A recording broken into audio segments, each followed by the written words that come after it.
Wednesday. And It's Wednesday? It's Wednesday. Oh my God. That's HL. Brandon's excited. I'm excited. These teams look excited. Hey, you haven't noticed, or maybe you did, I don't know. But it's the early game, and we've got a lot of parents playing hockey days. So we've got a kind of an impromptu kids' day happening. There is a crowd on the stage, just kids everywhere, ready for some hockey action. I hope you guys are too. I'm 2.0. I'm joined by Brandon Simpson over at the penalty box. How's it going tonight, Brandon? Oh, it's fantastic now that I know it's Wednesday. And Kids Day. All the dads are out tonight. All the hockey dads. Yeah. We got a great matchup for our first game of the night. In fact, this very well could be eventually, in my opinion, maybe even a game of the week kind of matchup. We've got the Firebirds, currently 0-1, going up against Goals R Us, also 0-1. Both very, very evenly matched and very, very, very good. Either of them could be 1-0 quite easily, just the other way around in their matchups for week one.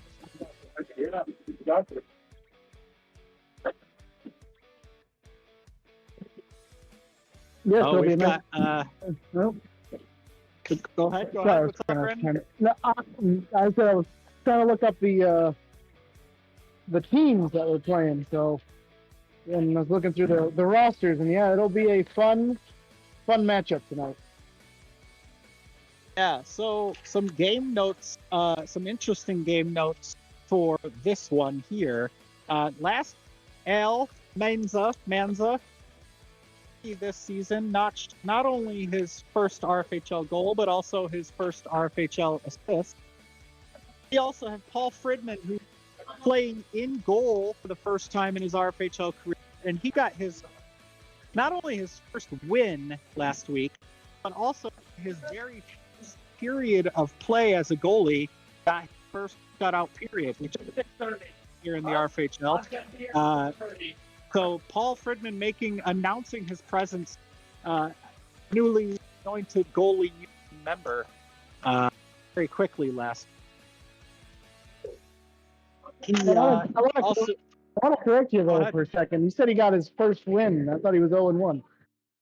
Yeah, sorry, you're right. I was just noticing that too. So his first win, but I was looking at the stat sheet here, and I saw his games played. I saw his save percentage.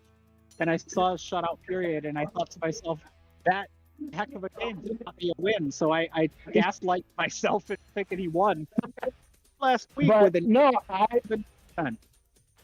Yeah, I stayed and watched that last game, and that was the game of the night to watch, and he looked absolutely like a veteran in net. He's making saves. He's making tough saves look easy. He's making easy saves look even easier. To me, it just kind of looked like he ran out of gas in that third period. May not be used to that RFHL goalie energy, so I expect him to be even more dangerous as he gets used to the amount of shots he gets to face. Yeah, I have it on good authority, knowing from somebody who knew Paul in his youth that he play goalie hockey, driveway hockey, and had the likes of one Bradley Haynes shooting on him when playing hockey goalie. So certainly has not only a little history as a goaltender, but someone good shooting on him to give him good practice. That'll definitely give you a good practice growing up. So let's see what his second game, 6:30, can bring him. See if he brings some of that magic he had last week. Speaking of first, it should be mentioned as well that Brian McDonald, so jokingly, Brian played in the Winter Classic. He's a rookie this season for the RFHL, but played in the Winter Classic, so he at least got us sent to the gym. And I only crossed paths with him a couple times during the Winter Classic, but I thought he had a British accent, so I've been calling him British Brian. And he's from Long Island, so he's not British. British, Manhattan, Long Island, whatever. The New York City. It's all the same. But hey, British Brian also notched his first RFHL goal last week and got on the board early. So rookie making an impact already and quickly. The last couple notes I want to mention here, Brad Haynes is 3 assists away from his 100th assist in the RFHL. Hayflow is 2 goals away from his 100th career RFHL goal. And Bill is only 3 points away from 500 as an RFHLer. Man, we can see 3 of those so in we one might game. see history. Yeah. Okay. And speaking of first, we got Matt Macharski. I can't even say his last name. Matt's back in net after missing week 1.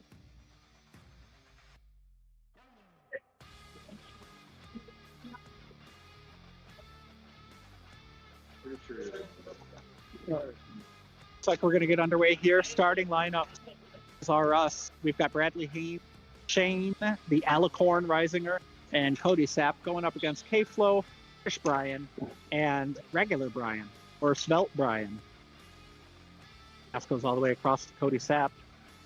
Brings it in. He makes a great cut to the net, but doesn't get the shot off. K-Flow collects. Puck goes down the corner. Shot on net there, and this time Paul's going to cover it up. First save of the game there for Paul. A little bit of a soft shot there by Brian. We warmed up a little bit of a backhand attempt there. Oh, British Brian with a good quick lift on Shane, but Shane, as he's known for, just never gives up on a play, and he got a good piece of that to make the save easier for Paul. Put up the freeze, looks for Brad. Brad marked by K-Flow. Dump down. He's down already. No surprise there. He's wearing laceless, fun Vans, I think, or low top Converse. So off the back wall to the front of the net, and Paul, while sliding back post, actually kicked it, but just kicked it wide. Long shot by Cody off the freeze. We got our first sub on the side here, as it is now out there for British Brian. Off the freeze, Brian is looking for someone. Can't find anything. Bumps it off the wall, but it goes all the way down. Cody Sapp wins K-Flow defense. Cody Sapp up the wall, and that's going to be collected by Cody with the dump and change. Cody there. Reddit looking to take advantage of that change. Throws one on net, but it doesn't get all the way to the back. Brian lurking. It was a good look by Casey, but a great play by Paul to glove that, make sure it didn't get all the way through the crease. Brad collects, goes all the way up top to Anders, takes a long shot, blocked away by Manza looking for something. He throws it, no look pass down in the corner, and Brad collects for 50-50 puck. Our first turn away, Brad turns it away to Reddit, who puts in on goal alone, a 5-goal shot to get our goal of the game for the Pontiac Firebirds. Reddit with good reach there on the intercept from Brad. What did you see on that one there, Brian, or Brendan? Had too many Brians in this.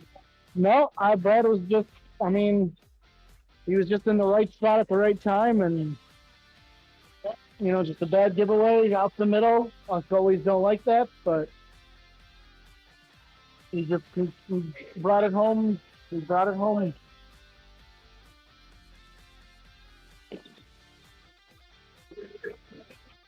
All right, we got Bill Smith out there now. The Blue Shoes himself takes a long shot, and it goes right in. Bob pointing to Bill. It looks like there was no redirect by Bob, so I think that's going to go to Bill. And Bill gets his first of those 3 points we were talking about to make it 2-0 in favor of the Firebirds. From the reaction I got from Paul, he did not see that until it went past the 5-hole. So I don't know who was in front of the net, but I don't think he saw it. You need a three? Tweet confirming he was looking for 3 points there. And it trickles all the way down to Paul, who makes the save. Anders on the freeze. Doesn't have, throws it on net. Brad gets the rebound, but chops it just high. Flex his own rebound. Up to Manza side. Blocked by the Bob. Great block. Shot by Reddit. He's dangerous when he gets those, but it goes wide of the net. Bill collects. Stares down Anders. Looks for something. Has to dump it into the corner. Reddit chases it down. He's a good puck battler. puck is behind Matt as he bats it around in behind. We got British Brian with the puck, looking for something. Ooh, great play there. Oh, and a big save on the pass from Bill Smith up top to the waiting right side. Reddick collects behind his own net, marked by Brad. Heads up to Brian. Brian does a nice Bill, but Bill just a little bit behind it. Bill's got one. Anders marking. Anders also looking for a chance to get to the net. He knows not to change on defense. Got the puck now. Going to get rid of it quick so he can come off. He does. Brian throws it down into the corner, and it's going to be 1-0. Throws it right back to Brian. He puts it on net, and we got a pad save by Paul. Down control there, keeps it in front of him and covers it up. Brandon, what are your thoughts in terms of, I know that had a little bit of a jump ahead here with Pro, but what are your to the game, would you say, for each team? What do you think the main team is to win this one? I mean, start early. Don't give the puck away to any of these players on the Firebirds, because all of them can score from almost anywhere. And for Purple is to just take care of the puck. Take the chances they can. Don't give up on it, and don't give it up. It's going to be tough to get past Matt. Yeah, I think those are good thoughts, especially if Matt gets a lot of shots early that aren't very tough. He gets into a rhythm. He's one of the toughest to beat. So far, he doesn't challenge much. A lot of long shots that he's very cleanly. Yeah.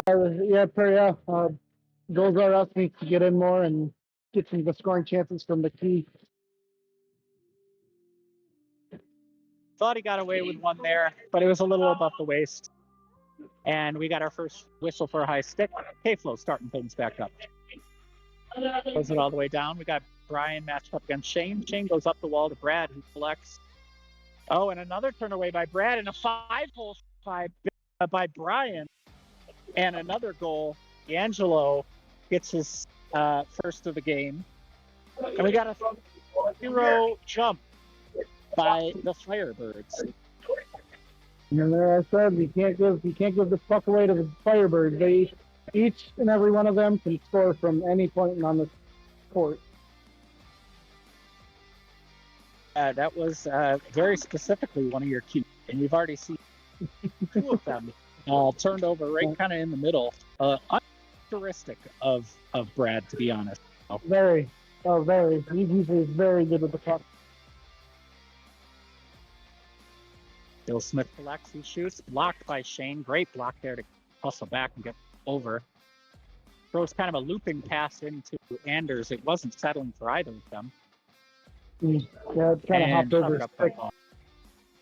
Yeah, when that puck gets up on its edge, it's hard to get it back down again.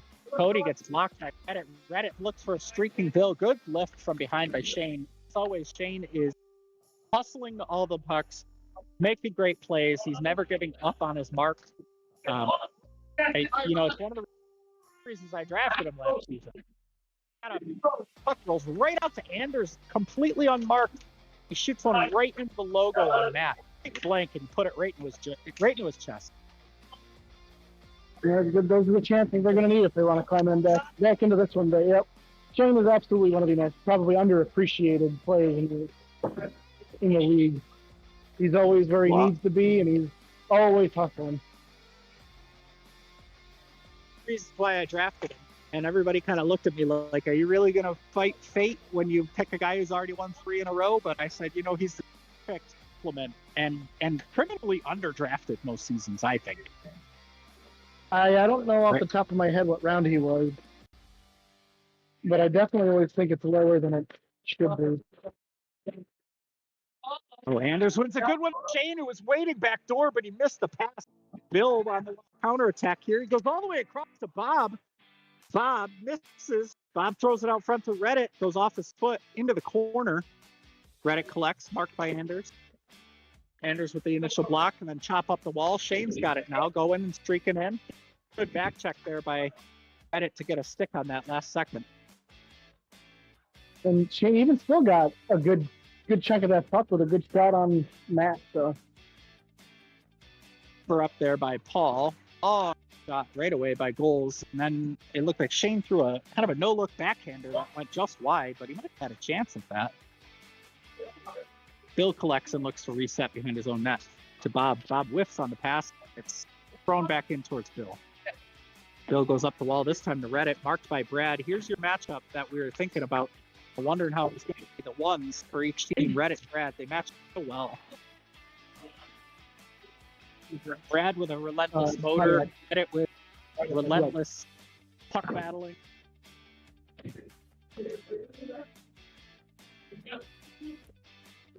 Blocked by Brad. Cody collects in front of his own net. Now Bill with the away shot. Paul gets just enough of it to make it go by. Bill almost had his second of the 3 points he's been looking for. He doesn't know it, though. I didn't say anything to him ahead of game, so. Bill's one of those players. Go ahead. Go ahead. I was gonna say Bill's one of those players. He's not out there to get points. He doesn't pay attention. He just tries to win the game. Yeah, read my mind. In fact, I was going to even take it a step further and say for those players that if you tell him he's close to a mile, he goes out of his way to avoid it to make sure everybody else is elevated. That's 100% correct. And I say that with genuine kindness. He absolutely loves his players on his team, whether he's captain or not, to thrive. And really, that's what you want out of a player in this league. Absolutely, he's one of the most gentlemanly guys in the league. We got our first little welcome to the goalie, Paul. He took a little bit of a step out to mess with British Brian in front of the net. Hey, our first goal of the game. Down there, the goals are up. Nope, not a goal on the net. Goal. No goal. Okay, went on the side of the net. In all fairness, that I thought it was 2, and I'm down here. I thought he Trito down there helping ref now. He's down there. Pretty sure that's a Premier League soccer team jersey and not a ref jersey, but we'll let it slide. Yeah. Looks great right now. Another point blank stop. Admittedly, Goals Are Us are shooting it much right at the logo on his jersey, but good save there by Matt. You can never not shoot enough in the RFHL. You get a chance, take it. We get a long shot. I can't see the clock, so I don't know how much time is left. Sorry 3 to minutes. say. 3 minutes. Oh, I missed 6:10 then. Yes, I wasn't. Oh well. Oh, that took a long shot, and I make that sound because I could see what he saw, and it was about to thread the needle through about 6 players until it got last deflected. That was going to go blocker side on Matt, and he would have never known it was coming. All right, Hal collects behind his own net, looking for something, doesn't have much, throws it all the way down, and Brian's going to collect for the Firebirds now. Long shot hits Paul right in the pass. Brad takes a long shot, gets it all the way through. Bob's and it hits Matt right in the chest again. It's a good game when you're squaring up the shots and they're hitting y'all right in the money. And then the red one, well, he cuts up the gut to make it 4-0. Brian now with his second goal of the game by my count. And I believe you were correct. And by Paul's reaction, he would really like to have that one back. And I should say that was the spelt sniper, Brian, British. Oh, Bill in front of the net looking to get that pass. Read it. All right, and the crowd looks like they're trying to get purple behind them. There's an awful lot of kids here for unofficial Kids Day, and they're all the purple team, by my count. I believe, yeah. Well, there might be 1 or 2 for, I think, red. Maybe, I don't know. I'm not sure whose kids are whose anymore. Nice save by Matt Bass. That glove save. on a long shot by Anders. Anders, another one of those players with a big shot. I think he's a great player, and everybody knows it, but I think the shot is very underrated. All right, Bill collects. Got Reddit trying to find the pass, goes all the way up to British Brian. British Brian throws it on net. Paul collects the rebound and covers up. Shot by Anders, trying to catch off guard, but he was ready for it to save. British Brian with the puck now. Going up the wall. Doesn't it? Throws a looping shot in. Reddick gets the rebound. He's got a chance here. Puck's behind Paul. Around and scores. Reddit went for the wraparound, and I think he might have shot it. It might have actually been going wide, but Paul had his pad down, and it hit the inside edge of his pad and found its way to the back of the net. Yeah, I think that's exactly what happened from my angle that I saw. I don't think he got his pad over in time.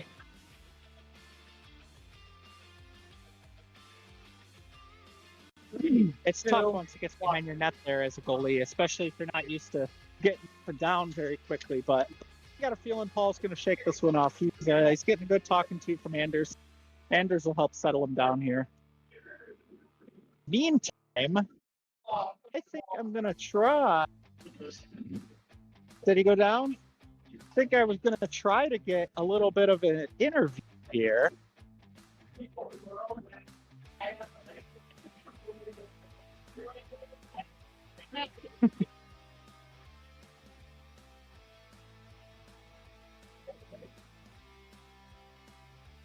Maybe not. I don't know where he went. Oh, he's coming down and around right now.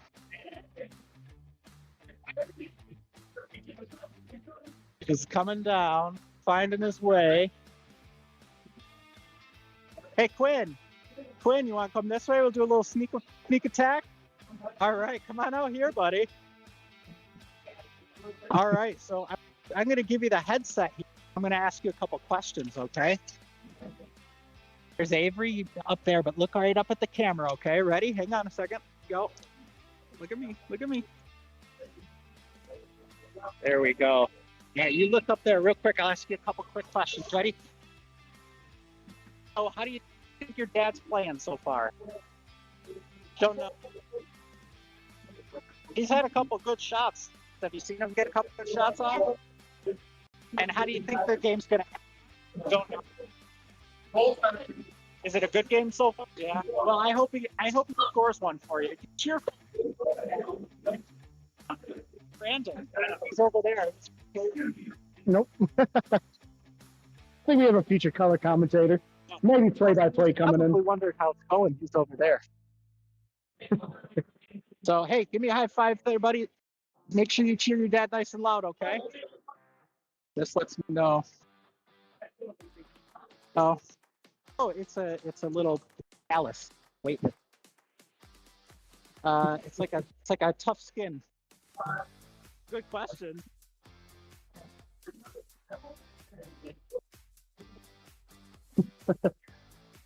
Could you hear him, Brandon? Were you able to hear him? No, I wasn't, but I'm not 100% sure that's just not how my headphones... Because even with you, it kind of cuts in and out every once in a great while, so... I did it last week, but I rewatched our game, and you sounded perfect online, so... The gym's tough for cell signal sometimes. That's why you see me hang out a little bit over this, and it's why I don't go up top because I feel like I get even worse signal. So, I mean that's why I'm hanging out here. If you didn't catch it, though. Yeah. So that was Quinn, the mayor, Rob the mayor, Anders' son came down, just asked him how he thought the game was going and how his dad was playing. His answer was, I don't know. And I think that's a good assessment for the start of this one for Purple. I think it'd be nice Purple chance to get back into this one with a little. Yep, they're going to need a couple of quick goals here. I do, however, feel the game was not as mismatched as the score indicates.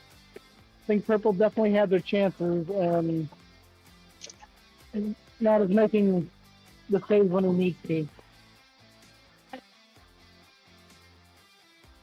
I thought your assessment of what it was going to take to win this game was pretty good, and I think what I would build off of that for the start of the second trade for goals is I'd like to see them play with a little more urgency. And so like they are. They got a little pep in their step right now, but I think Golzaros needs to play a little bit more. They got to wake up, I guess is a good way to put it. In the meantime, I think if Red can continue to do what they're doing, manage the puck while they can. Oh, off the post. Shane redirects it. Post all the way. Matt, every time I call a game and Matt's in net, he looks at me like I'm going to tell him what happened. I'll never forget the look he gave me the one game where it went off the, I can't remember, it like went off the post or went in and he didn't know it and he thought it went in. It's like a deer in headlights, but anyway, Shane redirected. Yeah, Shane redirected that one through the 5-hole and it just hit the inside of the post and stayed out of the net. So anyways, what I was saying for Red is that they're going to have to continue to play, I think, play puck management, be afraid to slow the puck down the way they have, take chances when they come, but then continue to capitalize anytime there's Reddit blocked a Brad shot and he's back to the net. He's made it. Anyways, capitalize on those chances because the more this game gets further apart for Purple, the more they're going to start taking those risks that'll turn into turnover. Yep, I agree 100% on that. Goes into the corner. Bill collects, looking to the front of the net, but it goes behind. Great out to Brian. He throws it back to Bill, and it's getting all the way there. Great save by Matt. A little bit of a break in there by Al. Fine. With the puck. Goes all the way up top. Al collects in his own end, marked by Bob. Bob looking at that long reach. And he does get a foot of it. Bob looks to throw the puck to the middle, but Brad was waiting for it. Brian with the block shot. I hope he gets the block shot on that one. Tipped over the net into the netting on the stage, and it's going to be Purple puck.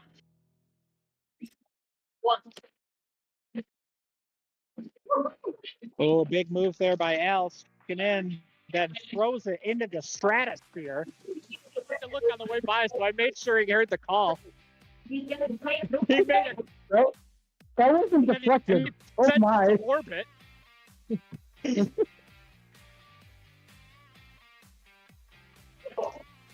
Puck comes down to the corner. British Brian with the puck up on Anders, makes a good move around him, throws it up to Brad. Throws the kind of lofty into the middle. Long shot by Shane, blockered away by Matt. Anders looking to get around Brian, but doesn't. Now Brian looking for help somewhere. Tries to throw it up the middle, block. Shane's got the puck, throws it in. Matt, the big save. Matt looks great right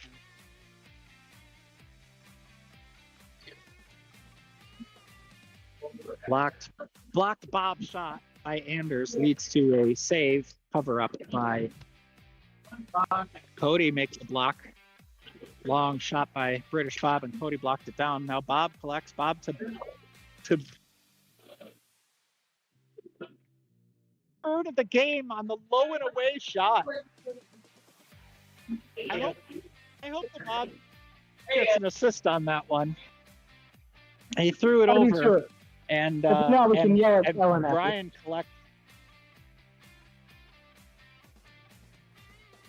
All right, so now we've got what is this?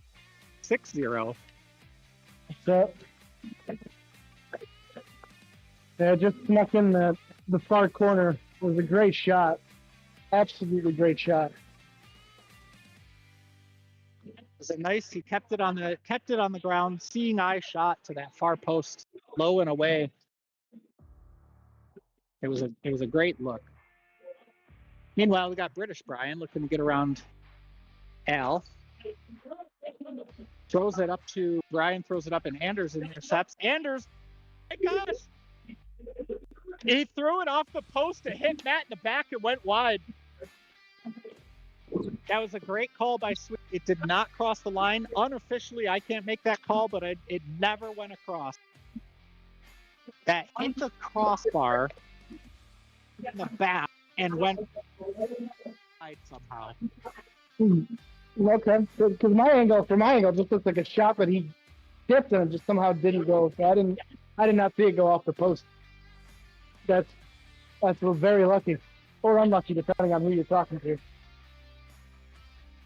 Matt with another blockered away save. Brian showing some speed here. He's got the puck. He's got all day and all sorts of space, and he throws it on net. I think it's blocked down by Cody. Right now, Purple looks a little lost. They look a little bit maybe disheartened, and I know the score is tough. They're not out of it. We saw a 6-goal comeback last week in that 9:30 game. Bill turns it right over to Anders, and then Matt makes a great save. Bill immediately apologetic to the goalie. Long shot by Reddit. Bill throws it on the net backhand. It goes all the way across. Bill with a great chance there. Puck gets thrown by Reddit all the way up top to K-Flow. K-Flow back to Reddit. Reddit collects in his corner, marked by Brad. Good movement by Bill to get open. Then throws one in, and Al makes kind of a block there. Bill looking for something. Couldn't get it through. Reddit back checking hard on Anders. Great back check there. Bill collects again. He's got Reddit cutting. Throw it in there.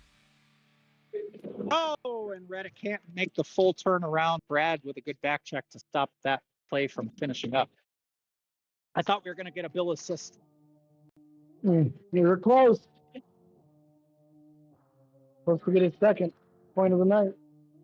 Yeah, he only needs 2 more points in this one, Bill Smith, to get his 500th career RFHL point. Which is no small feat. Love save. No, that's a lot of points. That's a lot of points, and 163 only, 160 games played. That's good points production from Bill Smith.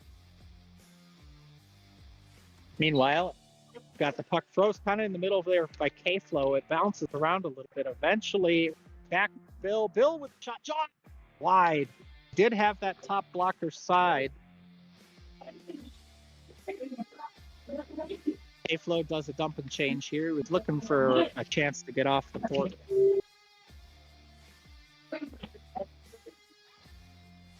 Bill swing in towards the Bob. Oh. Bill collects behind the net. Blocked by Al. Al collects. Purple looking to try to go the other way, but they end up dumping it down, and Reddit comes down and gets that puck back himself. Right now, Red is really slowed the game down to they're just managing this game right now. There's not a lot of possession by Purple, not a lot of chances. Meantime, Red is, when they do get the puck, they're playing with poise. They're playing with a lot of confidence. They're not throwing the puck away.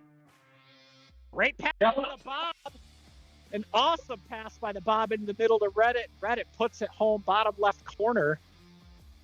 That's going to make it 7-0.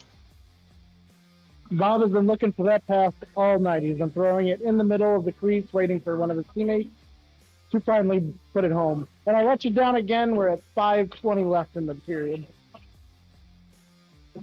Oh, and then off the draw, I think, did Bill get this?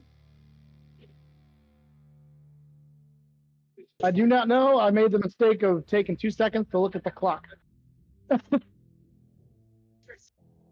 And Purple called a timeout.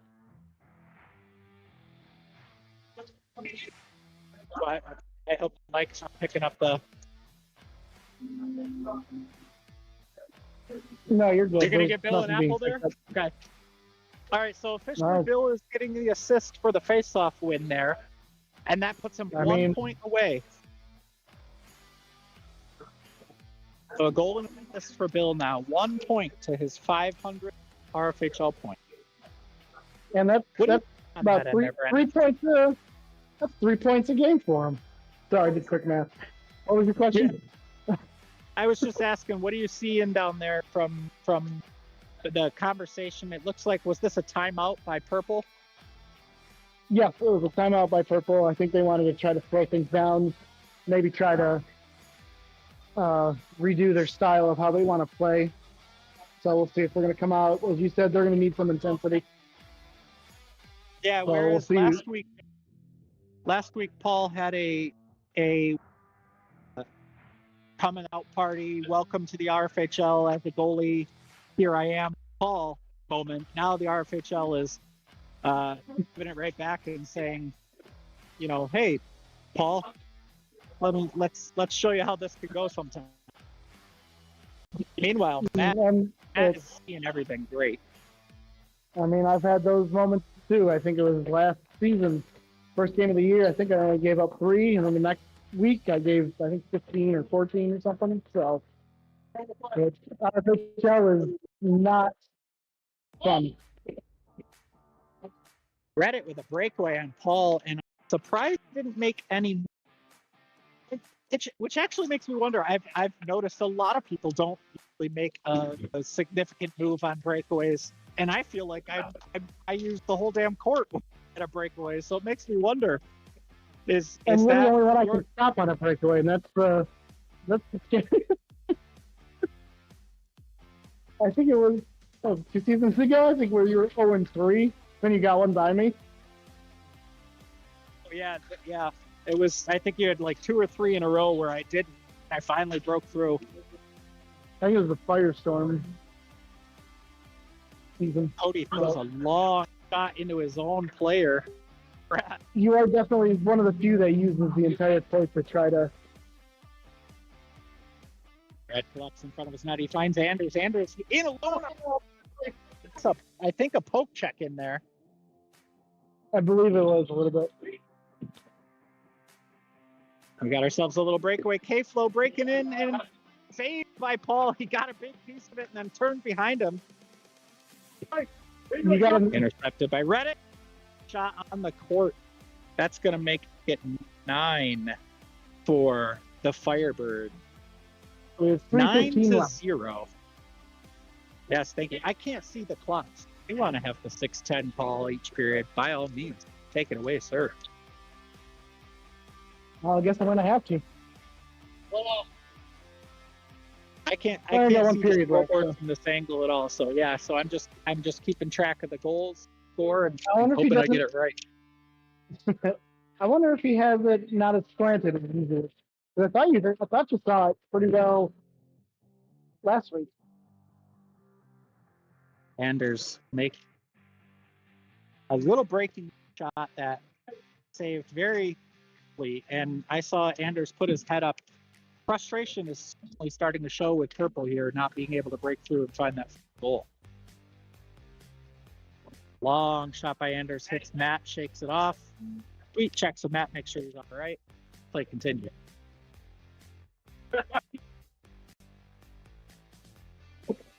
Puck thrown by Reddit in wide. K-Flow collects, goes along the net, still got it. K-Flow now looking up to Reddit. Reddit, the pass was in his feet, didn't quite connect. Reddit throws it across to Brian looking something. He goes to Reddit down low and then heads off on a change. Finish Brian coming in for Belt Sniper. A great pass there by and Al breaking in on back. Oh my! Shut Absolute save. Matt McCarchuk just Connor Hellebucked Al Manza. Goodness gracious. Early save of the year candidate. That'll be in our Discord for sure. That'll get clipped. Clip it for the Discord. How much time left here? About a minute and a half left in the second. Pretty good. Minute 15. Unbelievable. He was absolutely beat. And he just stuck that paddle out on the backhand side of all things. Matt making the saves. My goodness. Right. I got a front row seat to that one. That was fantastic. And I love that it was on my side, so I got a pretty good view of it. Yeah. I feel like the announcer from Dodgeball. Just be like, I'm shocked, Cotton. That was Bill. He's got the puck. He's got space. He's got time. He throws one in on Paul. Thought maybe that might have been it. 35 seconds left. Matt is starting to out there. I feel bad. I'm not going to say it was the announcer's curse, but I was about to say that Matt is talking to the team more than he's heard so far, and I think it was because he realized that on the line and how it was looking for him, and then a great putt by, I think it was a pass by Anders to, I know it was Al Mann scored. What a way to break that, huh? Yeah, that was an absolute great play by Golda to get himself on the board. So.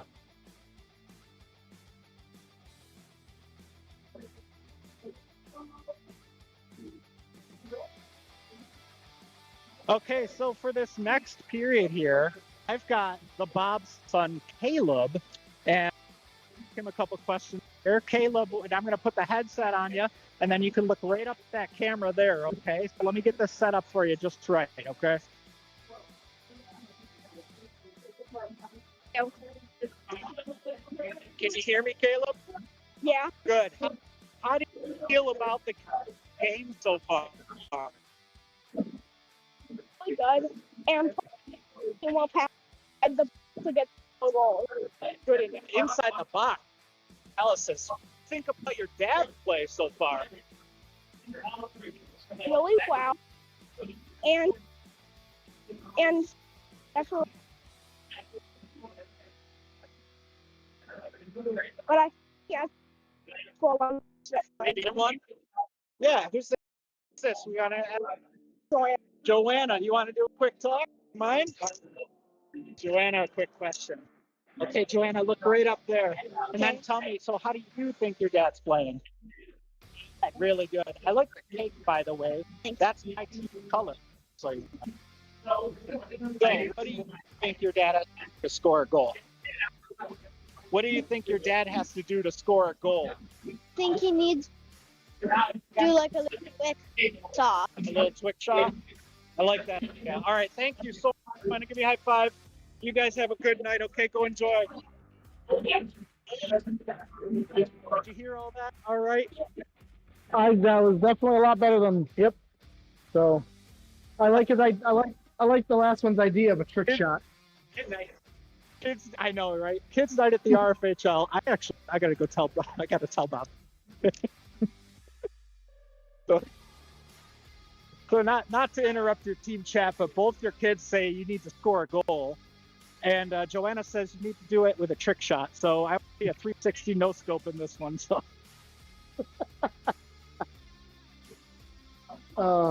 Kids. Kids night at the RFHL. Unofficial kids night at the RFHL. Well, in the meantime, we got a third period to play. It's 9-1 in favor of the Pontiac Firebirds. I will stand myself corrected because I think I mentioned earlier that I thought I picked Pontiac in this one, but I just went back and looked at my predictions, and I actually called Goals R Us for this one. Wait, I'm ashamed of myself. I actually didn't watch the podcast this week. I think y'all got in my head last week. So. How dare you? So maybe I was like, you know what? I'll watch it after the game and see what happens. One of the things we're doing this season is all the podcast hosts are doing their predictions as usual, but we're going to keep track of them. So almost I like that. Oh, yeah. So almost like when you see like your sportscasters do all their picks of the week and then keep track of their record throughout the season. So. I think you guys did well last week. And I are tied at the lead right now for the predictions. 3-1 record of guessing for week one.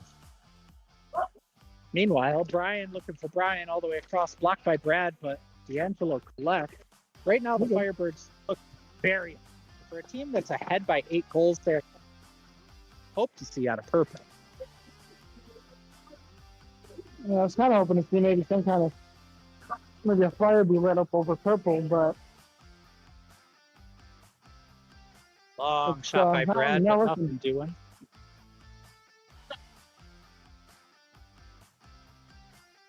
And collects, throws it to K-Flow, who tries to kind of redirect it out wide along the wall, knowing Brad was right there. Brad still came up with it, but Matt with a nice save. He just happened to see it coming. Long looping shot pass gets all the way through. Matt steps on it, makes the save. The Bob out there. Bob to Reddit. Reddit looking for someone to cut, nothing doing. Throws the screenshot to Brian. Brad collects. He looks for someone on the back door. Al Manzo was there, but tied up and didn't quite get all of the piece of the pass he was hoping for. Oh. Goes to throw it in front, and it hits the ball, goes into the net. I don't think that ever did not make it to Brian, so that's going to be a Reddit goal. Bill Smith out there looking for a point. Bill Smith. One away. I think his team knows Bill on the breakaway. He had a chance, and he tried to go 5-hole on Paul, but Paul covered it right up. Reddit is threading a couple in there to Bill. It definitely, I think the teams are aware of where he might do. I think the team knows now his teammates are looking for him. Yep. Block on Brad. What were you saying there, Brandon? Sorry. I was disagreeing. I definitely think Pontiac knows the predicament Bill's in, and they are trying to give him that point. He certainly had a couple chances so far. Even just now, had a pretty just wide open shot to take. Bill throws it all the way around behind the net there. Long up pass there by Al. Al for Rob. Reddit comes away with it. Reddit streaking in. He's got takes it. Get through. And Reddit resets all the way back to his own end to Bill. Bill throws it to Reddit. Now Bill cutting to the net. Door. Puck goes in. Doesn't get all the way there. Might have been looking for Bill cutting all the way across there. Oh, angle shot there by Shane. I saw what he was looking at, and he had the right idea.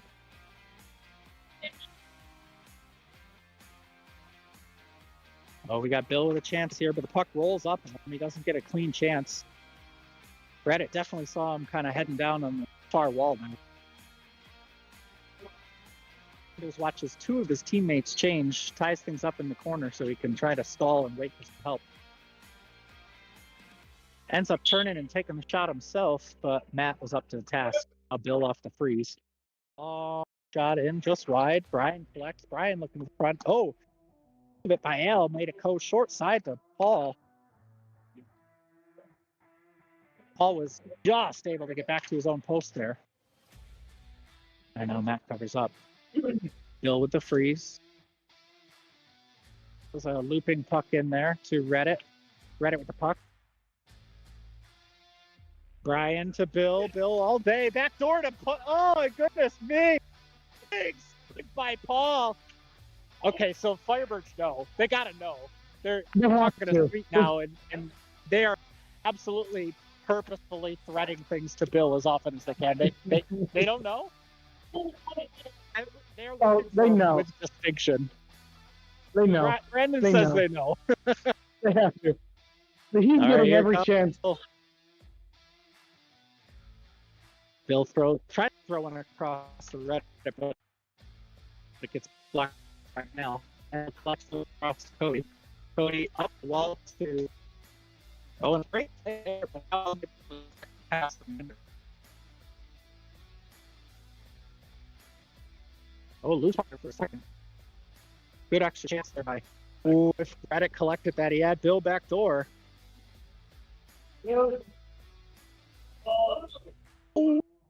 Chance. Bill's got it. He's got a good shot here. Oh, and he fumbled. Squeezed the stick a little too hard there for a second. Time we got left here, Brandon. We got just past 9 minutes. So 8:50. Bill had 8:50. another backhand chance right in front.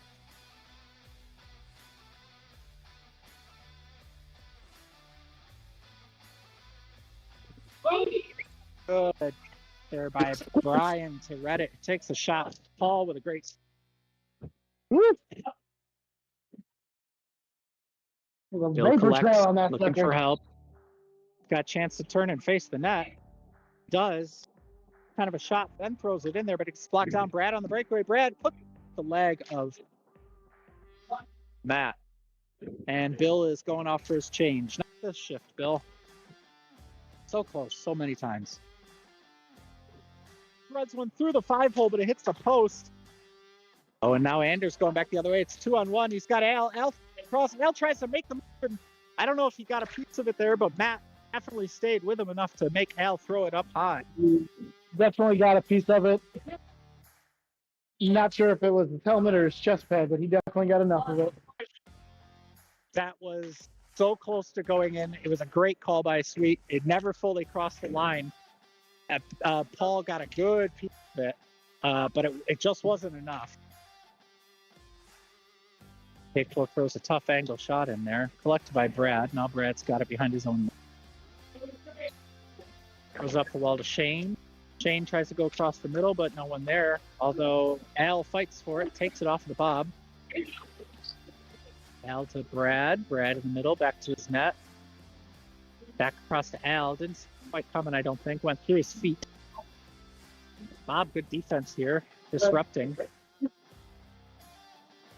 Puck trickles all the way down. Call for a cover up and a freeze. A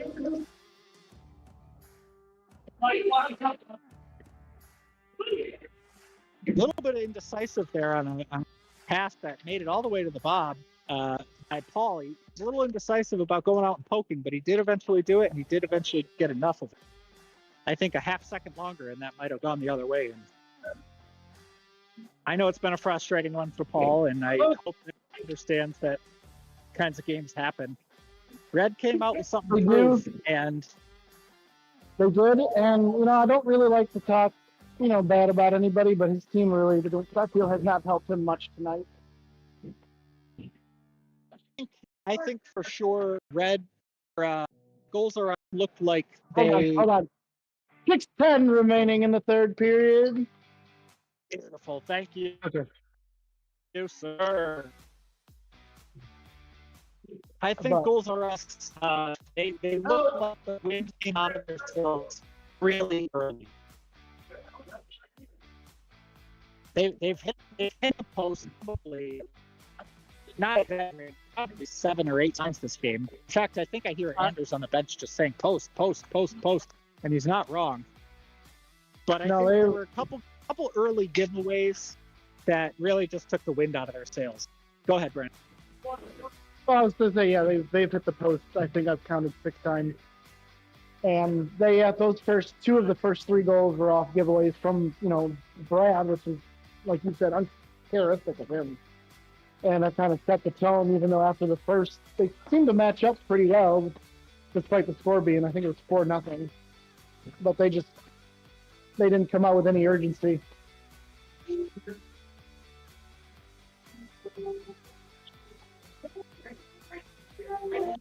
Bill back out there now. Bill's got his chance. He's 1 point away. Just needs 1 point for Bill.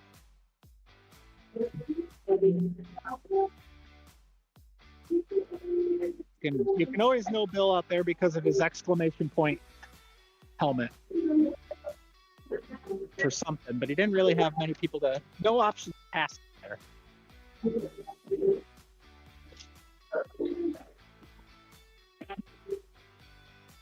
Cody collects, tries to go up the wall, but it hits the pad. Now Bill right in front elects to take it all the way. Reset for Pontiac.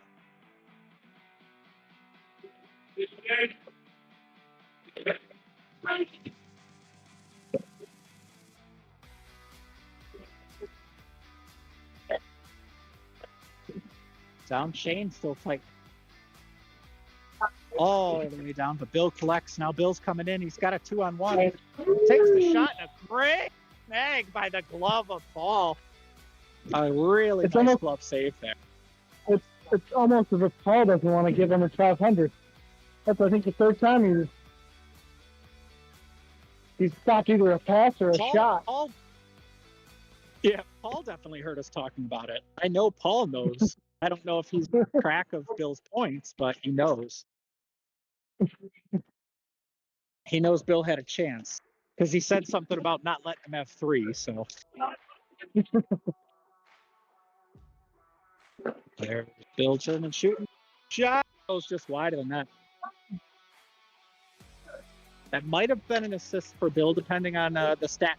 Sometimes those shots that are kind of big rebounds, quick misses, and pops right back out to the same team.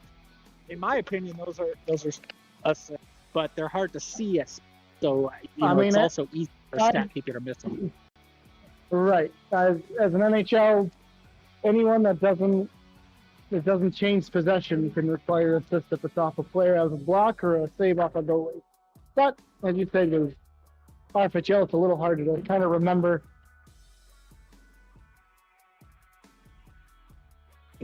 Paul just made a Not to be denied. So not to be outdone by Matt, Paul just made an save, but with the butt end of his stick, so the even lower part of his stick, he got the stick down and made that save. What a save, Paul! Paul has made. My goodness, I count 3 big saves. We got it was probably about 2.5, 245. About 2.5, yeah. A wraparound goal by British Brian. But yeah, about 2.5 minutes left there in the third period. Paul made a almost identical save to Matt McCarchuk's paddle down buck save, but Paul made it with the narrow end of his stick. I'm gonna see if some of our computer friends can put those side by side. That's a good idea. I'm not a big computer guy, but funny because that'd be.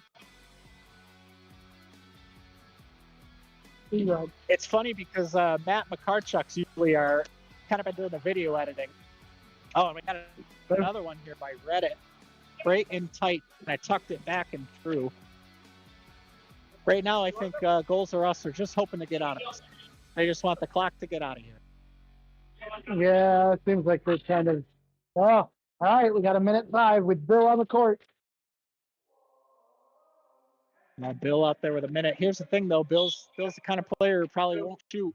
Because the score is the score, and yep, too nice of a guy to run it up. So he would rather give it off to somebody else than he's definitely the player to grab it and take it behind his net. And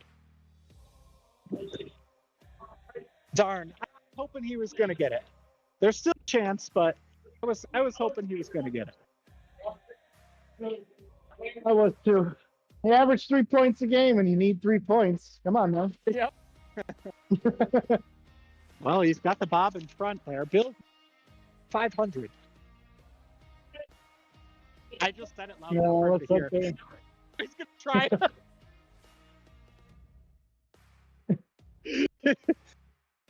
Bill, look at nice about it.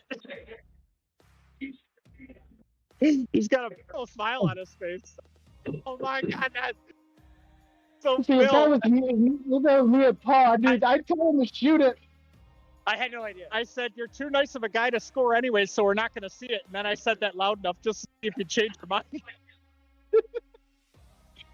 Oh, my goodness. Well, we've got a final score of the 6:30 game of 12-1.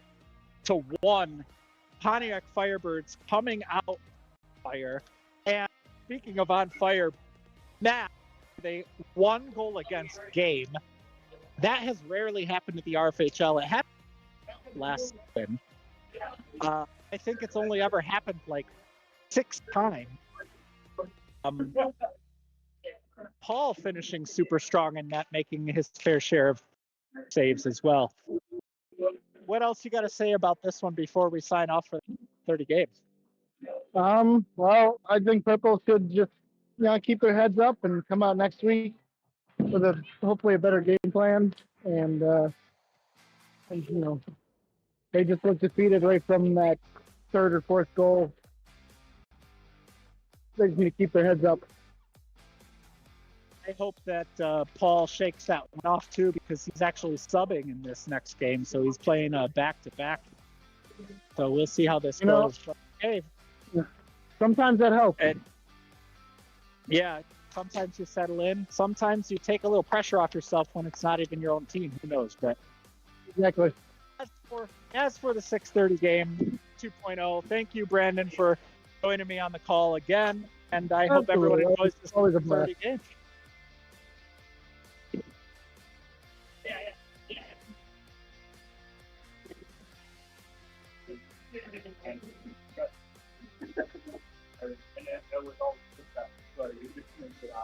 All right, I'll stay on until somebody else. I am not 100% sure he's on for your 8:30 game as a broadcast. Let me look that up real quick.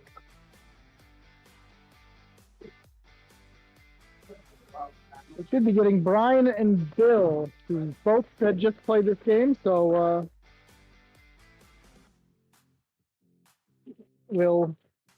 I'll stay on with you to keep you guys busy while we have the next game up. We have the Dump and Chase Pitkin in orange versus the Blockbusters in black.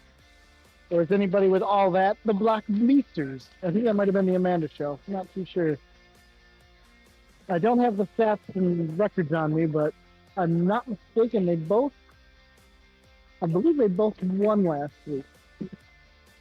We got Mike Frizzy in net for Chase Pitkin, who played absolutely phenomenal like a vet in his week 1 debut. And again, I'm not 100% sure how the Blockbusters did. I have the freaking top Blockbusters won in a 7. Oh, that was the 9:30 game. They made a comeback last week against the Goals R Us with an 8-7 victory. So 2 1-0 teams going at it. So someone got their first win in game 1. Someone's getting their first loss in week 2 or game 2.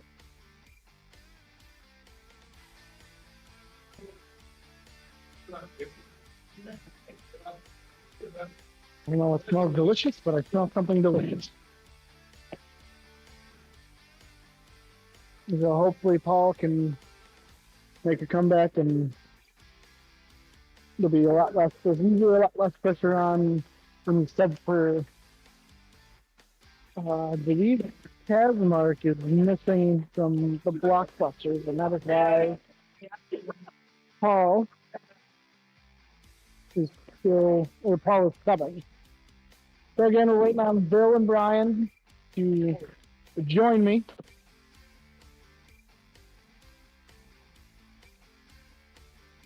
Bring you game 2 of week 2 RFHL action. Why does something smell like it's on fire?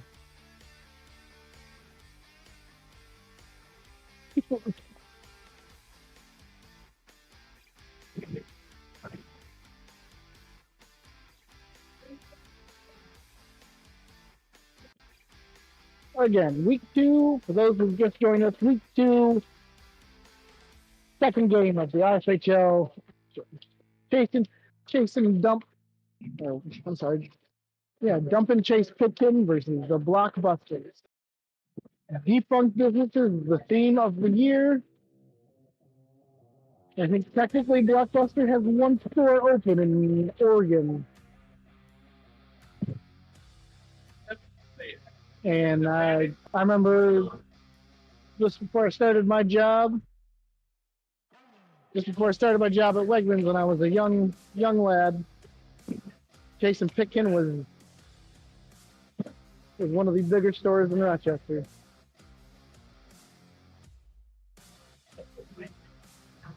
Looks like you got K-Flow and 2.0 as your reps on the floor for tonight.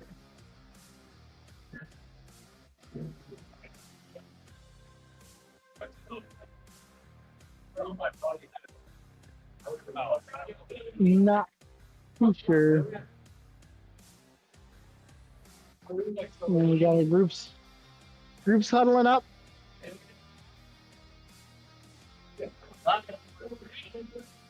All the unofficial kids night of the RFHL is officially over.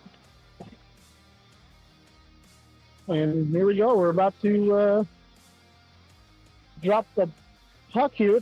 Yours truly 2.0, dropping the puck at center court. I'm still waiting for Brian and Bill. Oh. So I've been trying my best here to keep. That's what I've been doing. So both teams are 1-0. Oh, looks like Brian's about to join in with me for a hot second. And then when he gets officially on, I will send it off to him.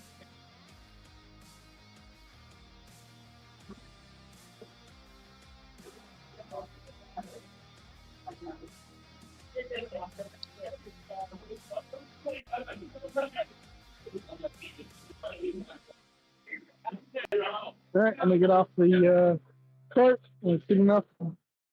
Next game brought to you by Brian D'Angelo and Bill Smith.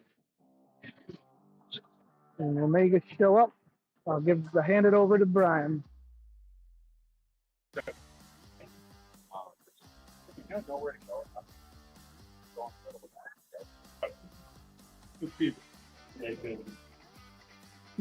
All right, D'Angelo's on. So I bid you all a farewell. Welcome, folks, to Week 2, Game 2 of RFHL Season 31. We have a great matchup here between Dump and Chase Pickens and, do I have the right stat sheet? I do. And the Blockbusters. 1-0 both last week. I'm on the call here. This is Brian D'Angelo. I'm on the call here with the Bill Smith. He'll be joining us shortly. And we get started here.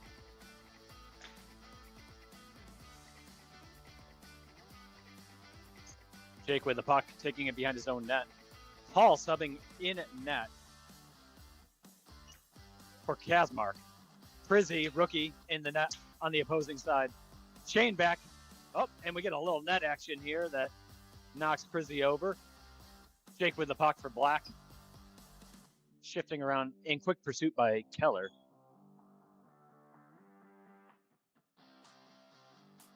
Frizzy with the save. Shane recovers for Dump and Chase.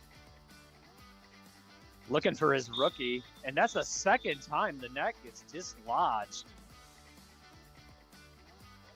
And K-Flow is letting Steve know that he's got to settle there.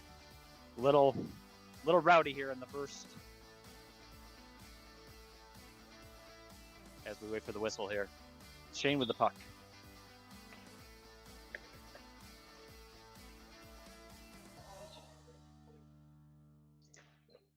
Wraparound shot by Justin, the rookie. Newberry recovers up against the boards. This is already looking to be a chippy fest here.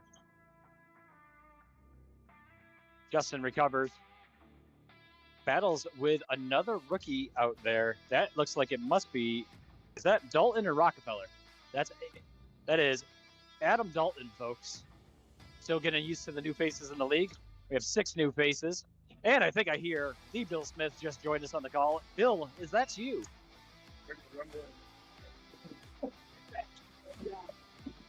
All right. We have Bill Smith here. Long shot by Shane. Blocked by Paul. Shane behind his net. Long shift here for the rounds of Dump and Chase. Feeds it over, but Justin able to feed it out in front of the net. Newberry looking for Dalton. Finds him, but it goes a little too far. Bill, can you hear me? I can. Can you hear me? I can. Nice, crystal clear, man. Welcome aboard. I was getting my bearings on who's playing and who the rookies are. I'm going to admit entirely I didn't see their game last week, and I had to remember which one Matt was, which one Adam was. So I it's was just like checking things out. Yeah, Dalton here in the green headband, and backwards hat is Rockefeller. And here's Fisher never hit the post. Does that hit iron? That hit iron. Are these posts iron? Sweet, are these iron? Steel. It hits steel, which is made from iron, so I think we're still right. Yeah, it's partial iron. Justin feeds it all the way down along the wall. Goes behind the net. There's a smelting process involved. We'll talk about that later.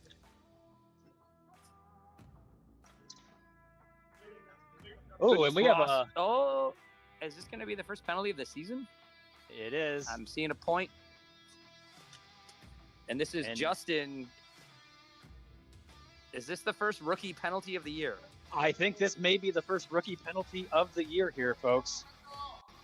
Oh, and I was just informed that Justin had one last game too. So, oh wow, so he is not unfamiliar to the penalty box, to the Rob Ray penalty box over here, folks. We have a 2-on-3 action here. Brian, you should tell him I am an original league member, and I think he's already tied me for penalty minutes. All right, I will not give him that information here. I think he can look that up in the career stats. Same goes for me, actually, Bill, too. I looked that up. I have 2 career penalty minutes in my career, so there's that. Mine might be mistracked. I think I have, like, maybe 4, but whatever. Anyway, we're doing a terrible job announcing this power play. Here's Fish and Chips back for Jake. Throws it in down No low. worries. It's preseason, Bill. It's preseason. So, wide shot by Jake. By Matt. Westgate gets the rebound off the back wall and backhands it in. And a affectionate Street Fighter noise from your colleague over here, Matt Hadouken. Throws that one in.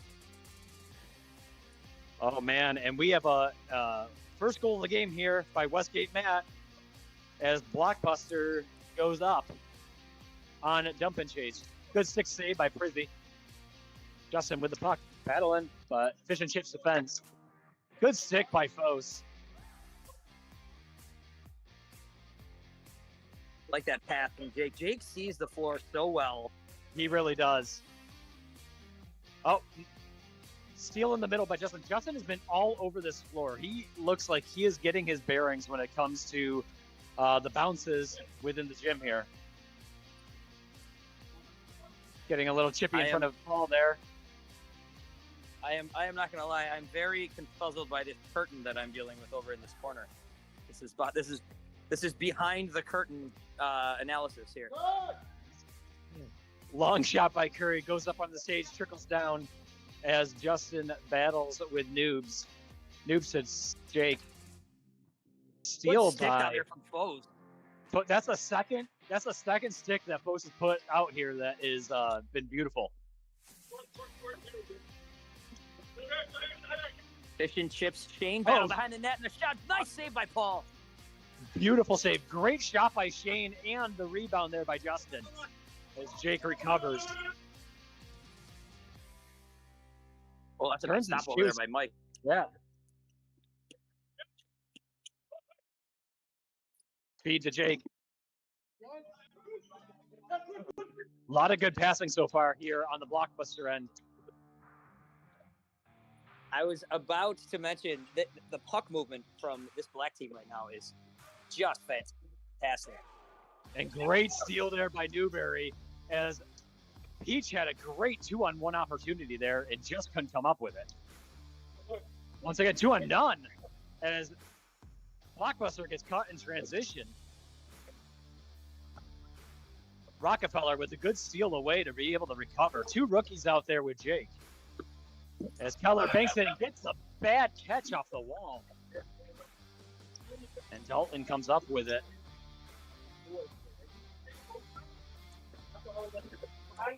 Bill, how do you think you pronounce Justin's last name? Is it Seismanek?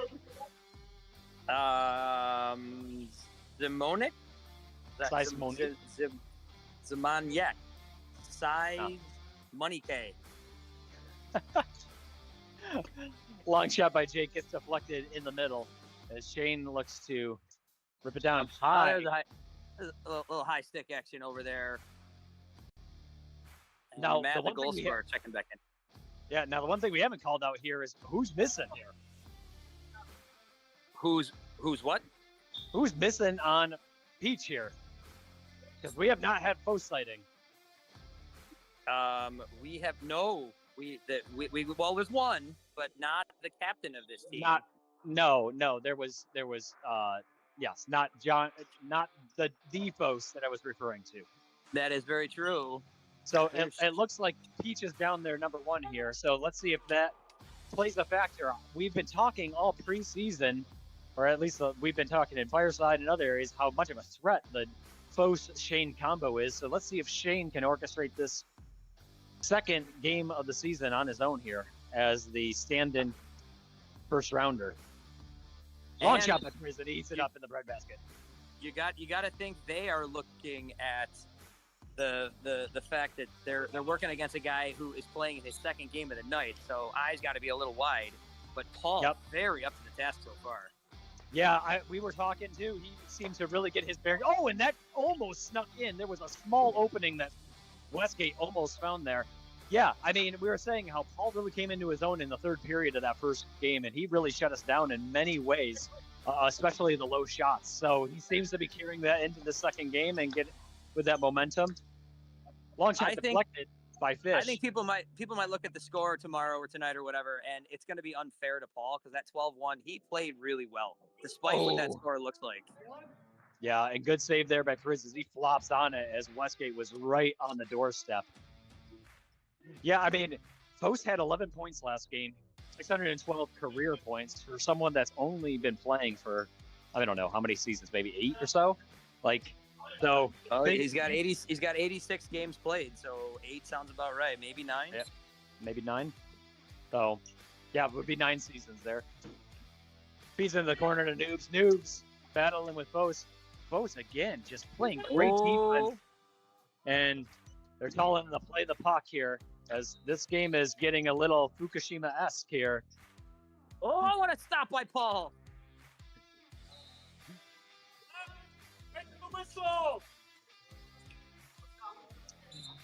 5:10 remaining in the first period. Guys, this is our first game back announcing, so forgive us for missing the 6:10 call. 1-0 here in favor of Black. We let you down. That's okay. Now, Bill, did you get a 6:10 reference into that Class A championship game that you announced the other day? I'm going to be super, super real with you. I'm going to keep it. Oh, what a play. It's still losing the spin of crease, and Jake comes up with it. Oh, and I'll tell you, they were doing everything they could to try to clear that puck out, and they just missed it on 2 attempts, and Shane is giving him the pat on the back saying, good try. I know you gave it all your all there, but 2-0 on the boards here for Black. Wait. Are they? A little reminder about physical play is all that was. Yep. Okay. Oh, loose puck down here. And I think it's warranted. I think, this year we've got the renewed emphasis on keeping everything sporting and gentle personally. So that was warranted. Hold on. All right, we're getting 2 penalties here for the chirping back and forth. Noobs and Shane have been going at it, and they're just not taking anything today. So they're sending them to the box and having them cool down here. Brian, is that chirping? Is that what that's driven by? And I know you're with Shane, so we'll keep this careful. But was that just from conversation?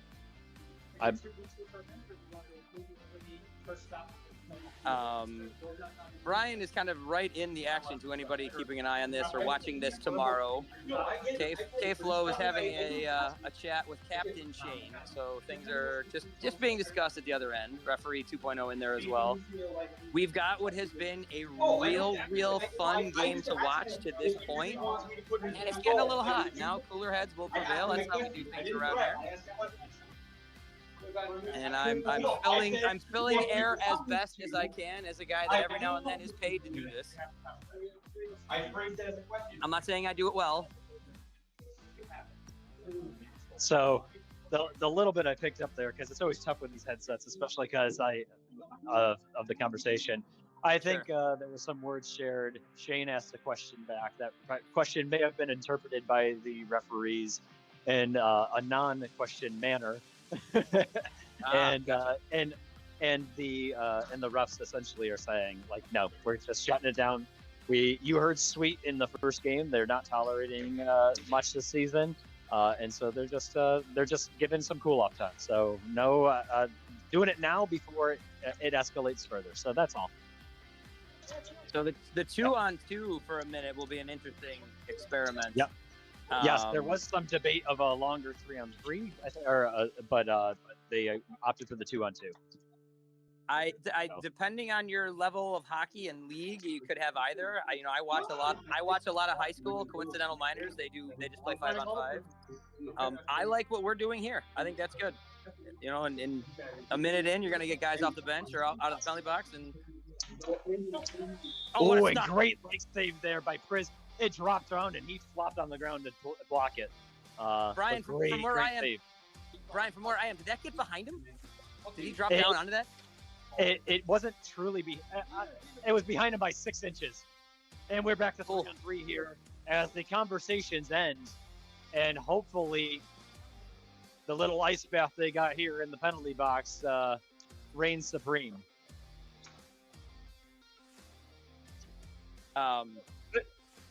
Good 2v2 kill by both of those teams there as opportunities were available, but that one. And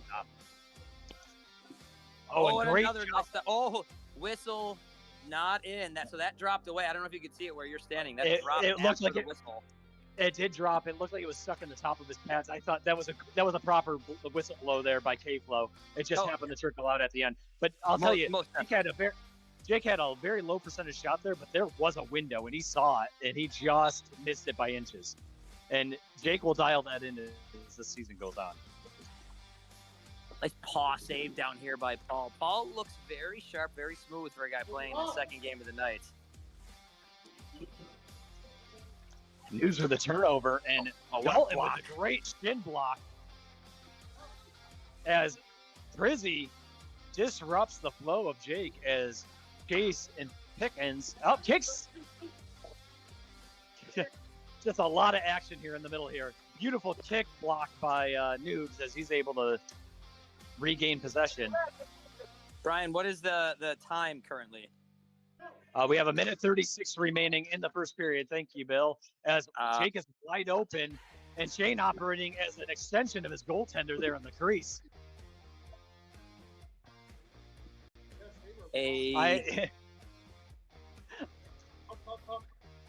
Brizzy doing a good job here, communicating with his team, orchestrating, telling him where to go. Oh, nice stop by Paul. Save there by Paul. As he's blocking those low shots here. Minute left in the first. Oh, we missed the 61 second. We will get better, Bill. We will get better. We missed the 610 seconds. We missed the 6 minutes and 10 seconds. We missed it all. We should just fines will be issued. I'm used to that. My checkbook is much lighter because of this league. Dumped in. Don't throw that at the official. Respect must be given. And man, they are leaving Jake. Jake is having some dangerous opportunities down low here. And I know Shane's there, but they're giving a lot of space. Nice stop. Oh, that one in. And that goes in as that flopped. It kick flipped over Brizzy's pad. And that was probably the slowest floater to go in from 3 feet there. Somebody save that puck. It's his first career goal.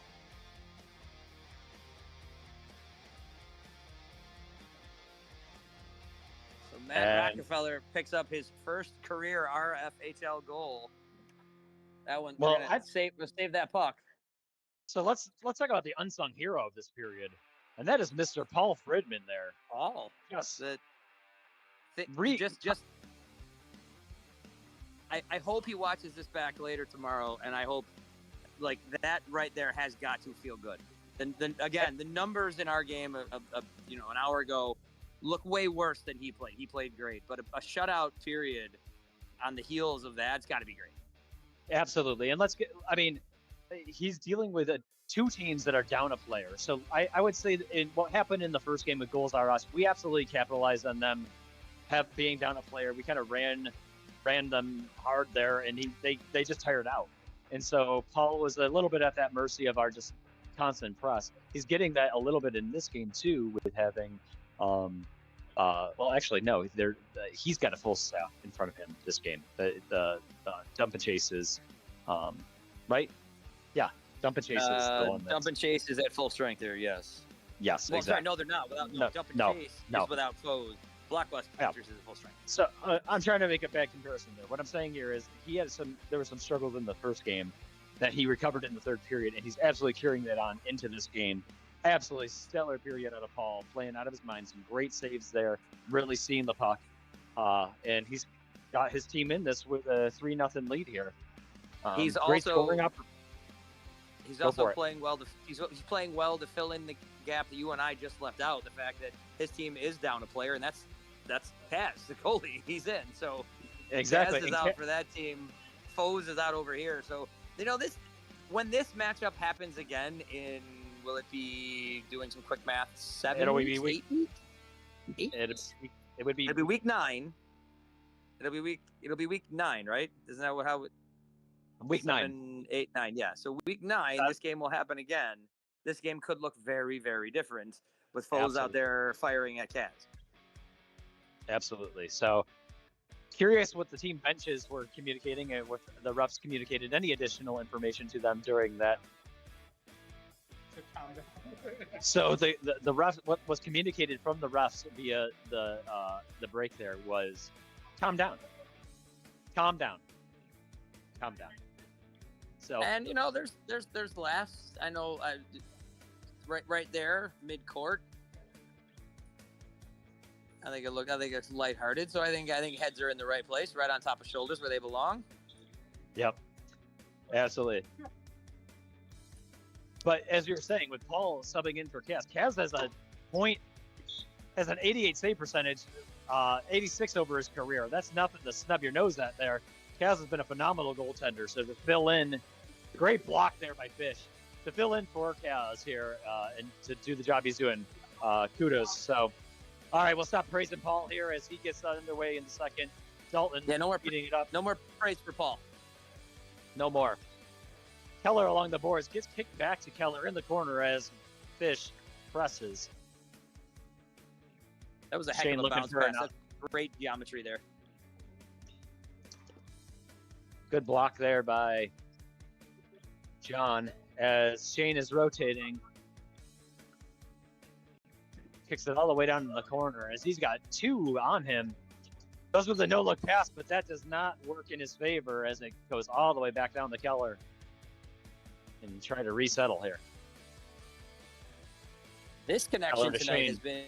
I know you mentioned previously the Foes Shane Ryan connection, but Shane Ryan and Keller have really seen the floor really well, and they've connected on long passes. There's one out to Foes. Foes had his momentum moving to his left. The puck came right. Oh, and wide open, and Brizzy stops him as Foes clears the puck out. No, you're absolutely right with Keller. I mean, I think Keller is often underdrafted, underrated in this league. His floor presence, he watches so much RIT hockey. I mean, he just knows where he's supposed to be. So, great long shot there. We get a whistle blow for the high stick. I think this is a penalty. It's just a whistle stick. Brian, it's a whistle stick? Keep an eye over here on. Yeah, it's just a high stick a possession change. Keep an eye over here on Prizzy. That last sequence down here where he went down, he came up not looking quite right. I hope he's okay. So, I hope if you're watching this back tomorrow, guy, I hope you're feeling all right. Yeah, and I know that there was some hurt and some injuries that were occurring in the Winter Classic, so I'm not surprised to hear that some of that may be carrying over. But let's see how this game plays out as he's getting quite pressed there by.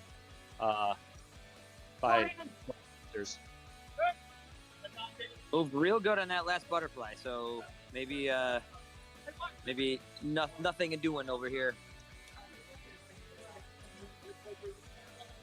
Jake looking to reset. 2-1 formation here as they got Noobs down low. They rotate, goes back to Noobs. Noobs kicks over to Jake. Jake was already ready to cut, so a little slowed down. Long shot in as a. Oh, and off the basket ball as he returns the favor. And great This fish had Saved there by Paul. Shane goes for the one-timer.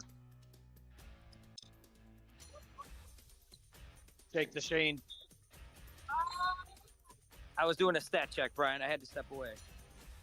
No worries, no worries. A lot of great opportunities by both of these teams. Justin able to block that out and settle the puck. I'm really impressed with Justin here on some of his stick handling, especially in the middle of the score. I wanted to point that we've got 4 of this season's rookies in here, and it's a fun rookie class. We got guys that have already taken. We've got first goals. We've got making impacts. It's a fun class. Oh my gosh! I think Fish thought he had someone behind him on the net. It just got deflected awkwardly, and Justin almost made them pay. Thankfully, Paul was ready to stand up to it, but long trickle shot in. Oh, that was well done. Jake finishes there. I think Fish should have the assist on that one.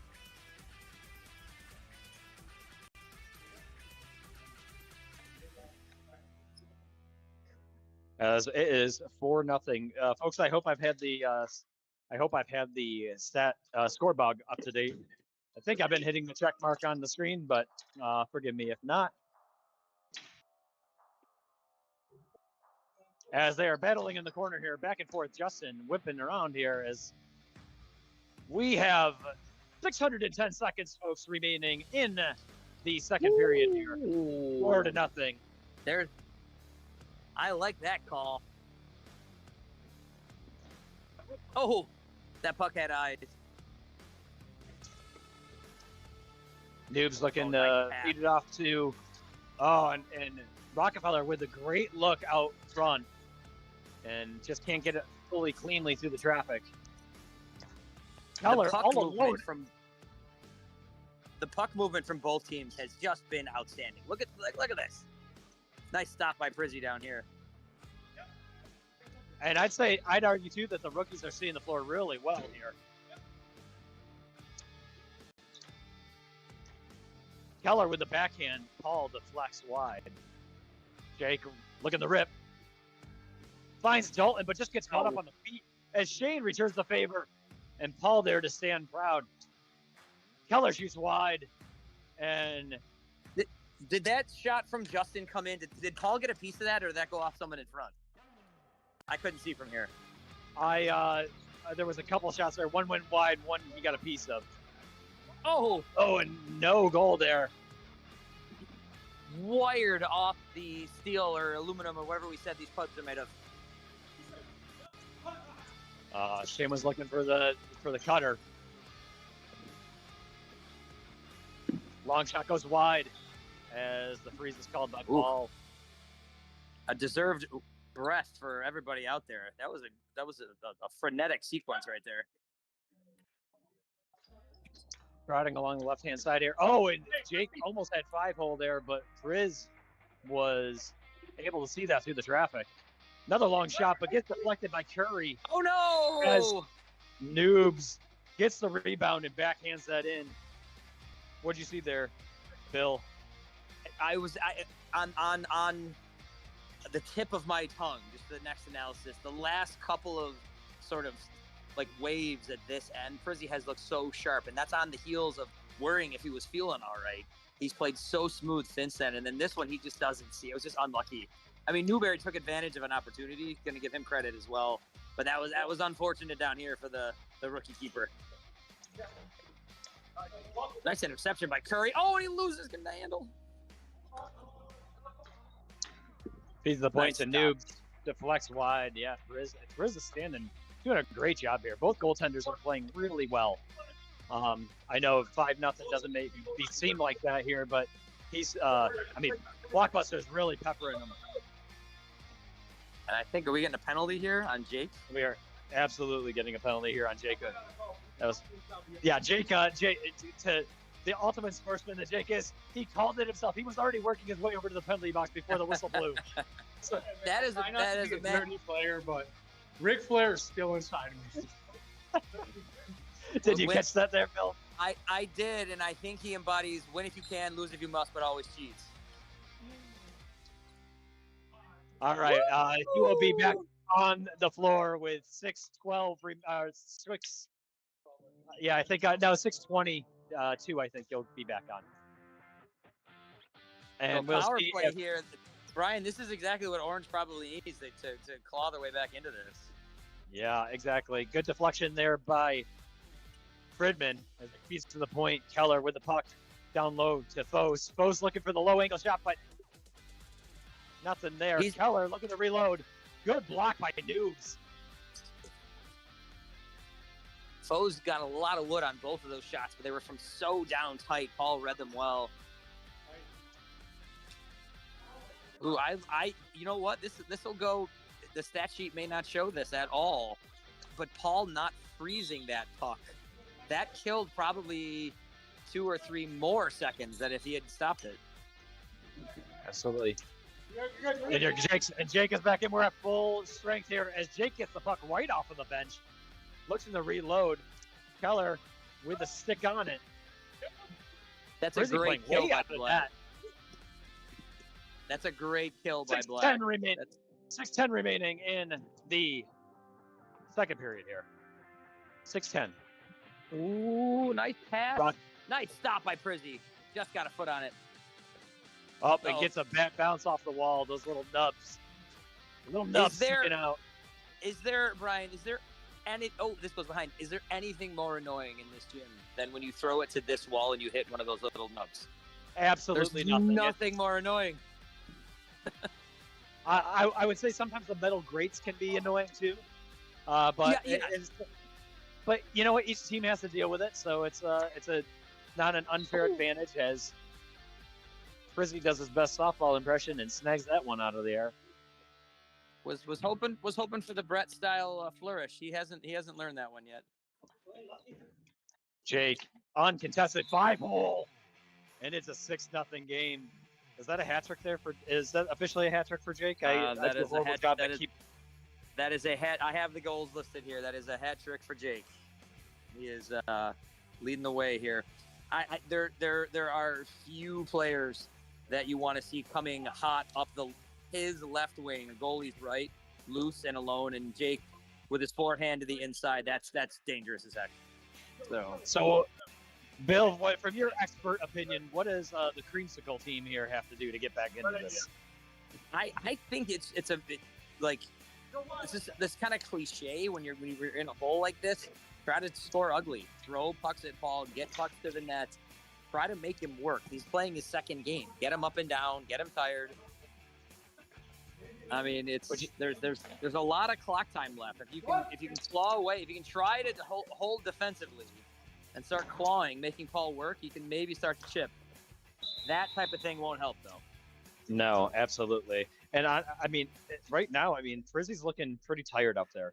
And maybe it result from some of the you were saying that it looked like he was hurting a little bit over there, but he looks a little more tired than Paul is. Paul's sitting comfortably here as he's crouching and preparing on this side as he eats that one up. Nom nom. Good deflection on Curry. Did that go in? It did. That's a bad bounce. I've wanted the opportunity to mention that there is also a newfound emphasis on slap shots and not getting your stick up high above your waist, both on your setup and your release. And Fish in this game has just wired 3 different slap shots. He's tall. He's got a long stick. He doesn't need to get that stick up high to get a lot on it. And he's done it a few times, and there he cashes in. Jake just looked at me and he goes, I'm trying to be good. That's what he just said to me over here in the box. So, and I think he's doing good here. I think he's just fine. He's looking at a hat trick right here. Fish, first goal of the game. Noobs as a pair. Both Mats have a goal. So we're looking. You know what? If you're Black, you're looking for Adam's first career goal.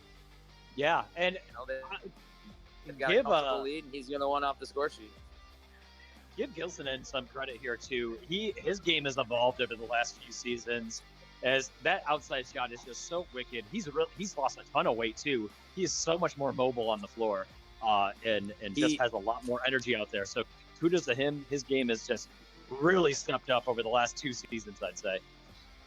Moving quicker and smoother just turns him into such a better player. And for all of us that play against him, that really sucks. Yes.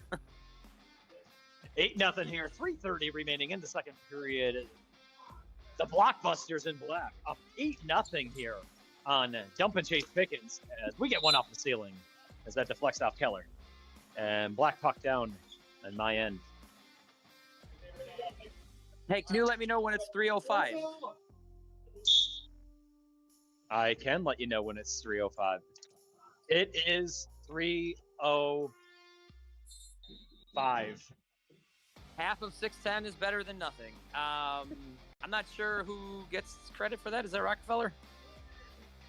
I don't know. I was watching the clock as you were telling me to look for 3:05. So, referee, was that Rockefeller?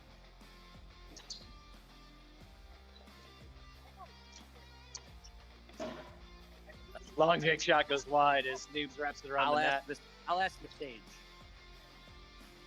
Shane kicks it over to Justin. Justin feeds it. I'll ask the stage. Oh. That's service right there is what that is. You go ahead there, fella. All right. Just so we have all the data here, Noobs has completed his second period hat trick as well. All right. Good to know. Congrats to Noobs there. Noobs, one of the longest playing members of this league. Up to he's closing in on 360 goals in his career here. Couple away. Newberry, yes he is. That's that's an achievement. Speaking of achievements, it sounds like you were close to an achievement last game. Maybe next week? Apparently I'm near my 500th point. I had no idea until we were in the last 10 or 15 seconds of the game. All congrats. That's well earned, well deserved. Long shot from Jake off of the glove and helmet of Frizzy. I don't know about well deserved. I've been here since day one. It was bound to happen, I guess. Well, hey, you can get those points off of longevity too. There's no single way to get them. Here's what a pass, what a shot, what a stop. That whole sequence was nice. Beautiful save there by Frizzy with 606. And there's the first one of the game for Orange. Well, with 61 seconds remaining in the second period, they get the first goal of the game. Similar to last game, where Matt almost had 2 shutout periods. Makarchuk was about 20 seconds away from having 2 shutouts, and we let one trickle in on him. Same goes here. Yeah, I was on the floor for that. I'm gonna own my piece of that. That was bad defense. Matt was huge for us this evening.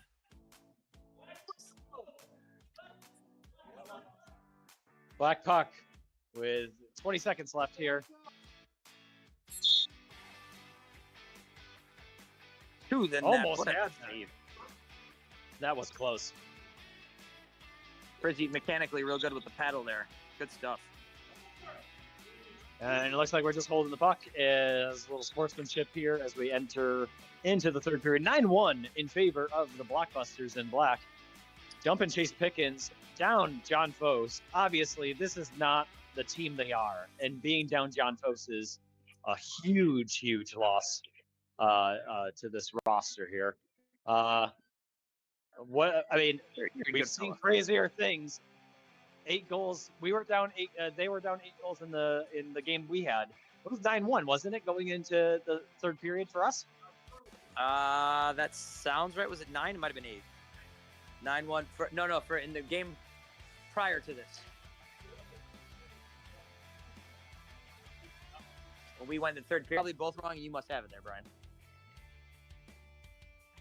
I don't have it.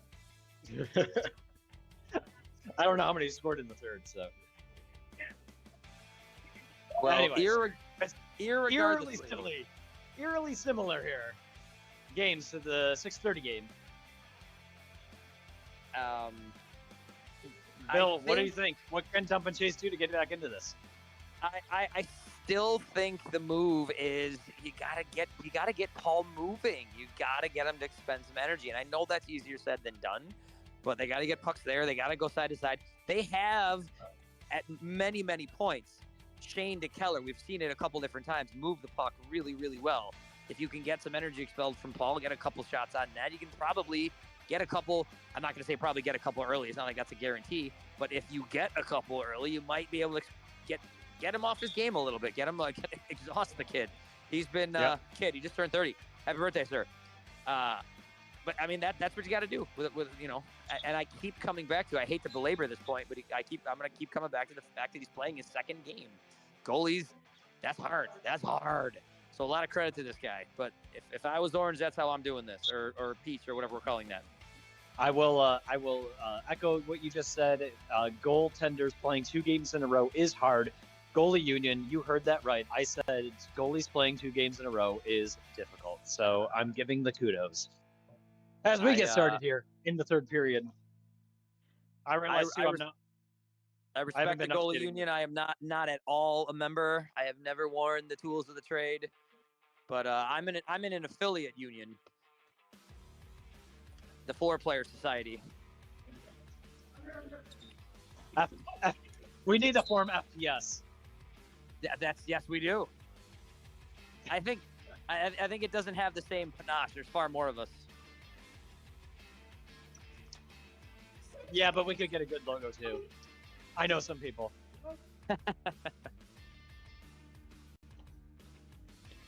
All right, long shot from Curry. That was as athletic a save as Paul has made all night. He's still looking so sharp. I know what I just spent 45 seconds saying, but man, he looks good for his 6th period of the evening. I mean, he in our game had a heli-style stick save. He just decided to do it with the narrow butt end of his stick instead of the paddle end. So it was actually more impressive. So I think Paul's going to come into his own this season. I think he's going to end up being possibly in the top of the goaltenders this season, the top half. We'll see. I don't think that's a bold prediction. I think that could happen. You two are wise beyond your years, my friend. Oh, and Noobs just shoots a little wide, just comes off the stick a little funky. As he gets down the fish and chips, cuts it over to Jake. Stolen in the middle by Shane. Battle with the feet. Little footsie action here at center ice. And we just have a forward trickler there that just gets eaten up. On the doorstep for Keller, too. Keller was waiting for it. Gobbled up by Paul. Nice pass. Beautiful pass for traffic. And I don't think Frizzy was ready for that one, but he was able to get his feet on it. Jake cycling. This has been Prizzy's the last minute or so. This has been his best sequence. He's made a couple of really nice stops here right in a row. Good look. Oh, and beautiful 1-2-3 pass there.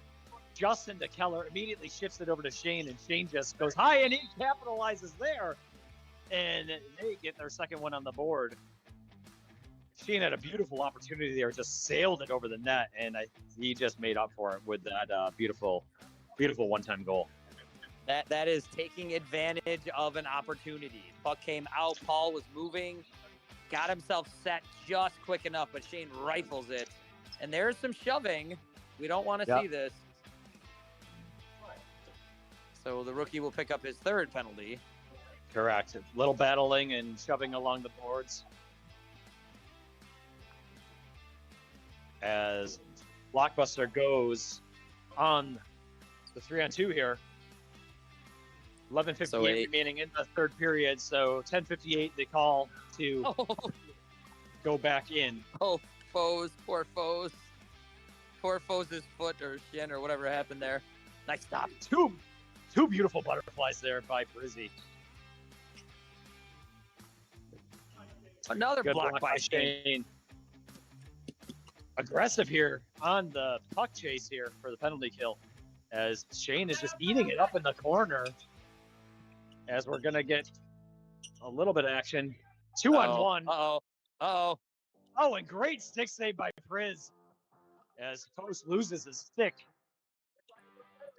Goes long back in to Black's end. Lot of room and a stop there. Oh, it's down. Oh. Was there a whistle? There was a whistle, wasn't there? There was a whistle. There was a whistle over by. There was a whistle over there by Post, and 10:58 back in, and we have even teams here. No, that was it trickled right behind Priz as he fell over, and Shane swiped it out of there. What's our clock situation there? It's 10:38. We're quickly approaching 610 seconds. Dalton back out there. Kicks it along the wall. Oh, Keller. Beautiful opportunity as Paul stuffs him and feeds it all the way back down as Jake is ready to reload. You know, not that anyone needs to see it or say it or whatever. Foes is missing from this team, but you can see so many moments where you can tell how dangerous this Peach team is. These connections, these shots. There's a shot. Good rip there by Fish as he keeps it low. A low floater on the ground. Maybe had a half an inch off of the ground there as it floats past Frizzy, and they get into the double digits here with a 10-2 score. 9:48 remaining of the night.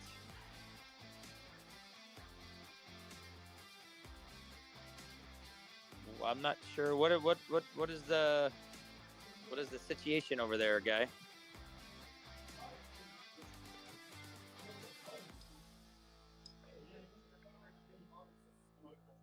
I don't know if it might be just a sweat situation or 2 assists. Or is it some? I don't know what is. If it isn't obvious, someone let me know if it's another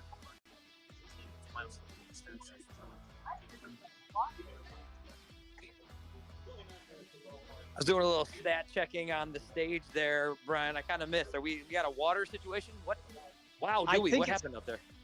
I don't really know what happened. I didn't see it. I don't know if it's a blood, a water. I don't know if someone had a little accident. I don't think that's the case. I'm actually assuming at this point it might be blood. They're getting it from wherever. Hey, Noobs, is this a blood situation? Who got? We're not sure. Hose? Oh. I don't know if you caught any of that, Bill, but that shot that you called out that Foes blocked and went apparently it was a skin breaker as he left his presence all over the floor here. And he was bleeding from his foot so bad that it came out of his shoe. Is that what we're being heard? That's what we're hearing? Shin, I'm not sure where it was bleeding out of, but it was bleeding out of some form of a wound. Wow. He's here. I'll say this to his face, but if you're watching this later, Foes, I hope you're all right there, fella. Absolutely. As always, we want everybody to leave these games safe. We communicated that in our third period of the last game. Just play safe. Best ability is availability. Keep healthy. So we don't want anybody hurt. But it looks like Dump and Chase may be down another player as Foes is probably tending to his wound. I see Shane on the bench. I do not see Foes on the bench. So my guess is he is in the cafeteria patching things up. 9:45 remaining in the third period is a long shot. Rips it. Paul is there to keep that up. Rockefeller along the walls.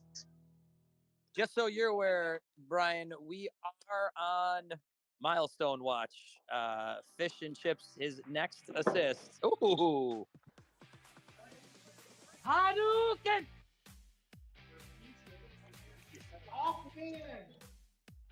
As Westgate apparently heard a call I made and was not happy with it as he fires a shot into the Rob Ray press box.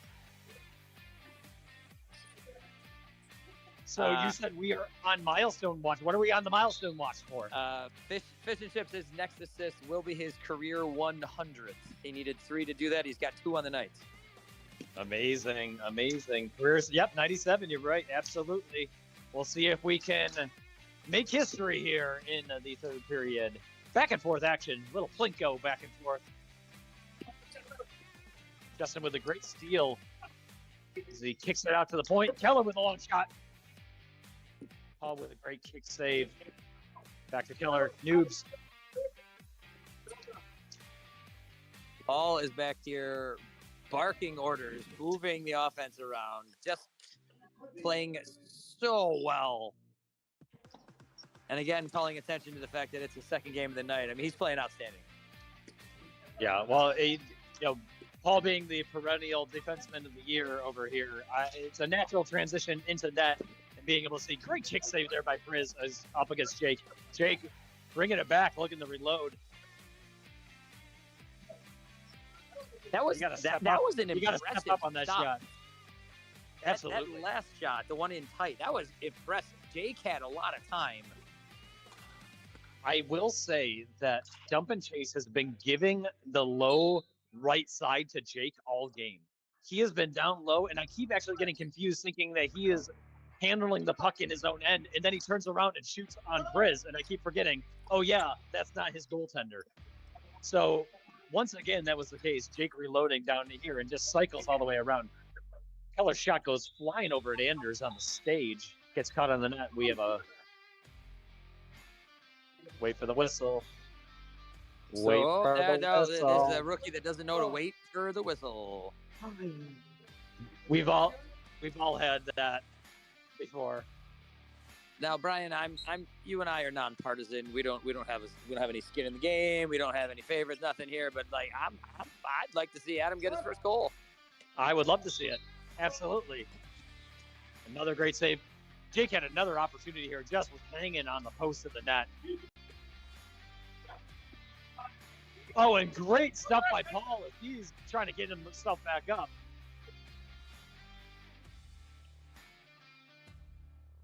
Jake with a lot of patience here.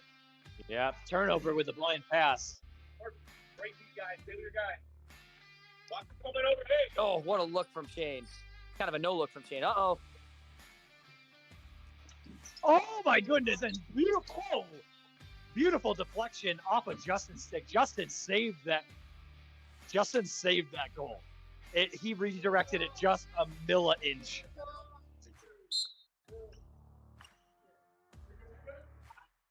Jake had a wide open net. Absolutely wide.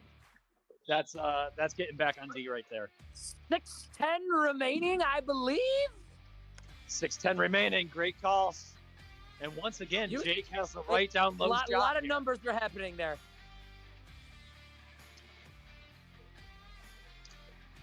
Good defense. Jake frustrated. I knew where it was going, but I didn't know. I knew where it was going, but I didn't know when it was stopping.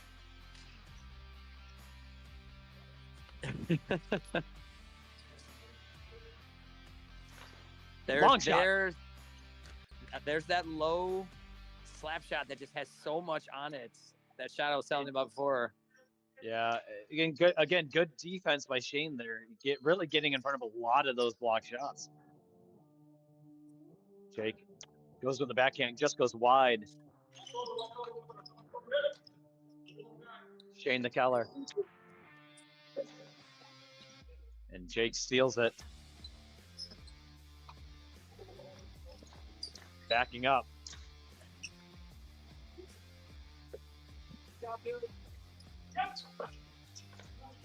Slowing down the game here on Blockbusters, and good opportunity by Dump and Chase. Oh, what a feed. Another opportunity. Oh. I think we're also seeing too the tiredness of Dump and Chase as Jake just keeps reloading down here. So I was about to. Some of the speed in this gym is because what is happening with the music right now? I with my headset on, I can't hear that. So I'm not sure what's happening with the music. It sounds like the inside of a haunted house of lower quality. Well, while we were discussing the musings of the music, Jake records yet another goal. Fired, goes just wide, gets his own rebound there, and he had about a 6-inch opening there, and he took it. So 11-2. The music has picked up. If that was the intro to this, I'm enjoying this way more. And we just had the puck fly over the net. Paul had no idea where that was, and thankfully, no Peach was there. Westgate backing off, which is what the refs are looking for this season. Don't press in the corners, give him the puck. And Keller's going to want that one back. He had the wide open left side, and he just shoots far side wide. That was another well set up play though by this Peach team. Again, the pieces are there. We're seeing it. You know, they're seeing the floor really well. They're finding each other. There's obviously less finish tonight because Foes isn't around, but these are guys who can finish. Paul's playing really well. I think if you're this Peach team, you're not hanging your head too low after this one. No, this is one of those ones that you just immediately shake off and you just say, "Hey, we're down, Foes. He's a huge part of our offense and commanding the floor." You just don't worry too much about it. Live for another day. Preseason, folks. Hey, last I checked, I think I'm gonna check the standings. Yep, everybody's clinched the playoff berth, so we're yes, good. They have clinched. They clinched last week actually, which was a pretty amazing feat by all teams involved. To do it in week 1, I mean, that's impressive. It really is. I mean, really, they really did it even before week 1, which is even more impressive. I look at it as the opening face-off. That puck is dropped. The clock starts ticking in the first game. You've clinched a playoff berth until the game starts. 2.0, what are you listening to?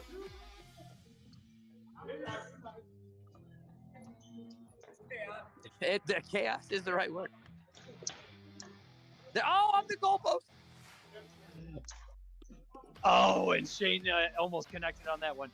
I'll tell you, Westgate's going to want a few of these back too because he's had a lot of good rebound opportunities in front of Briz and just hasn't able to come up with it. He's had a couple goals today, I think, but he's had a lot of great opportunities. I mean, Keller will take that. Yeah, exactly. Just a little ricochet off the back of the pad on Friedman. That's when you just shake off. That's a good bank shot. Brian, is my 11-3 count on my notes correct? 11-3 here. It is 11-3. Lost stick action here as we are with a shot. 61 seconds remaining in the third period as we're closing the action here in game 2. Beautiful long one-timer shot here by Shane and deflects wide. So a real nice, again, this is one that won't be on the stat sheet, play by Justin C. Money K. He turned down in this corner, looked up, and just threaded a pass, and Jake with another one. That one will be on the score sheet.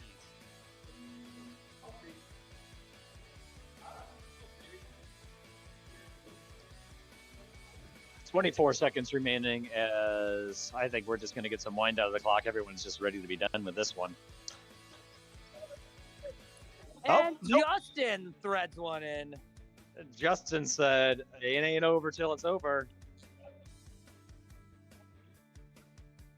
Picks up his third of the season, 2 in the back in his rookie game. Justin Z Money K. Good strong finish there by Dump and Chase Pickens as they take the L and go to 1-1 this season. 12-4 in favor of Blockbuster. Great game by Blockbuster there. Just stellar performance. You can only play the team that is in front of you, so can't discount the Foes the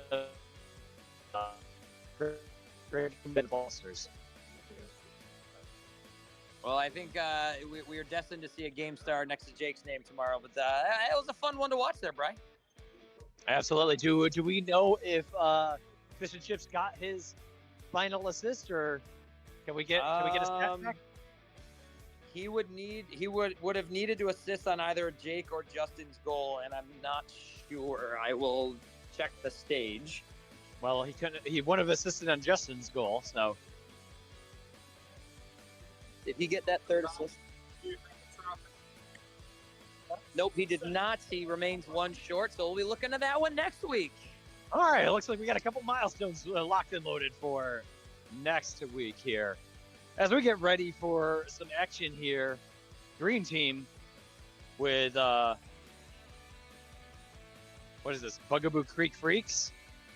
Bugaboo Creek Freaks versus Pan Am. Now Pan Am 1-0 last week. Bugaboo Creek Freaks 1-0 last week. We've talked that we're going to have two teams at 2-0, four teams at 1-1, and two teams at 0-2 here. Right? That was the plan? Yes, it is, because this will be the second game in a row with both teams coming off a win. So we're halfway to that. And we are halfway through week 2. Brian, I'm going to sign off over here. This was an absolute pleasure. Always a pleasure. Appreciate it. And I'm not sure who is on the call for the third game. I haven't heard anyone up into the chat here. So we're about to happening. Two great teams for your third game here. I'm going I to. think we are slated to have. I think we're slated to have Rob on this. Austin was scheduled, but Austin's not feeling well. He's out there, and now I'm seeing Rob with gear on. So I have no idea who's coming in to call this one. We'll figure things out. Rob with gear on, as in he's going to sub. Okay. Well. No, he's on the blue team. So. Oh, Maston. No, Maston is doing the fourth game. Oh, was that Rob? Is that the mayor? We're waiting for the mayor to come on this one. I'm sure it's the mayor. I think it's really good to see the mayor back in the broadcast booth. One of my favorite play callers here, as I believe he will be on the call. And there may be a possibility. I thought I heard. I do not know who else is on the call with him. Might be Bob. No, I think Bob left with his kids. So, getting the score bug ready to go here for your third game action. 8:30 game between Bugaboo Creek Freaks and the Pan Amers.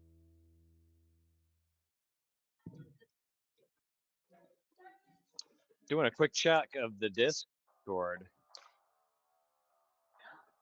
Oh yes, it was. You are. We got Rob Anders on the call here, and you were right. Austin, who was a unhealthy scratch late in this game. So turn it over to Rob on the call. Good to have him back in the booth, as you are in for a treat between these two teams in the third game of week 2. 31st season of the RFHL. See you next week, folks.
1, 2, check.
Oh, check, check, check. 1, 2. Hello, and welcome to the 8:30 RFHL, in my opinion, game of the week. Welcome to the YouTube broadcast, brought to you by Peter, RFHL, and YouTube. We got a wonderful matchup here. You've got the Pan Amers and the Bugaboo Creek Freaks, both on the season. It's going to be, I called this on the podcast as the game of the week. You've got Bugaboo, who last week was just tenacious over the place, docking in shots, knocking in goal, blocking shots. It was a very intense game against Pan Am, who also had a great first week game, which usually sometimes the first week is kind of shitty. You got to try to figure out if how your team's moving, where's the chemistry at. And you got George Kuhn and Brendan Sillick out there. The chemistry just flows. And then Lasagna, Maston, Kirk, and Sweet. That's just long time veterans right there playing well. We'll see how they roll in week 2 here. Next 2 teams is going to be fast paced. Here in this week 1, ready to come back for this week 2 premiere. Hopefully, pulling out the W, the wing column. And Hammer having won the 3 time winning the year. Elite goaltender, off to a great start. Played great in his game this week and subbed the following game and watched that game. So the goaltending matchup's pretty intense tonight. Excited to see how this one's going to play out. We got a little delay going on here. There's some music going on here. So we can see music that's trying to take care of. Looks like we're going to have Lasagna, George Kuhn, and on the floor going up against Haran. And Jesse traded trying to get some technical difficulties here. Feels good to be back in the booth, everyone. Again, thanks for watching the RFHL on YouTube. If you subscribe, you'll get notifications for new videos. We have podcasts every Tuesday morning, talking about the week coming up, the games, good, great commentary, great information. So be sure to tune into those podcasts, watch them, comment on them, give us your predictions, and let us know where you think the game's going here. All right, we got the speaker set up. I think we're getting ready to get this game underway. Referees, we've got Paul Fridman and Dave Foes as the referees here.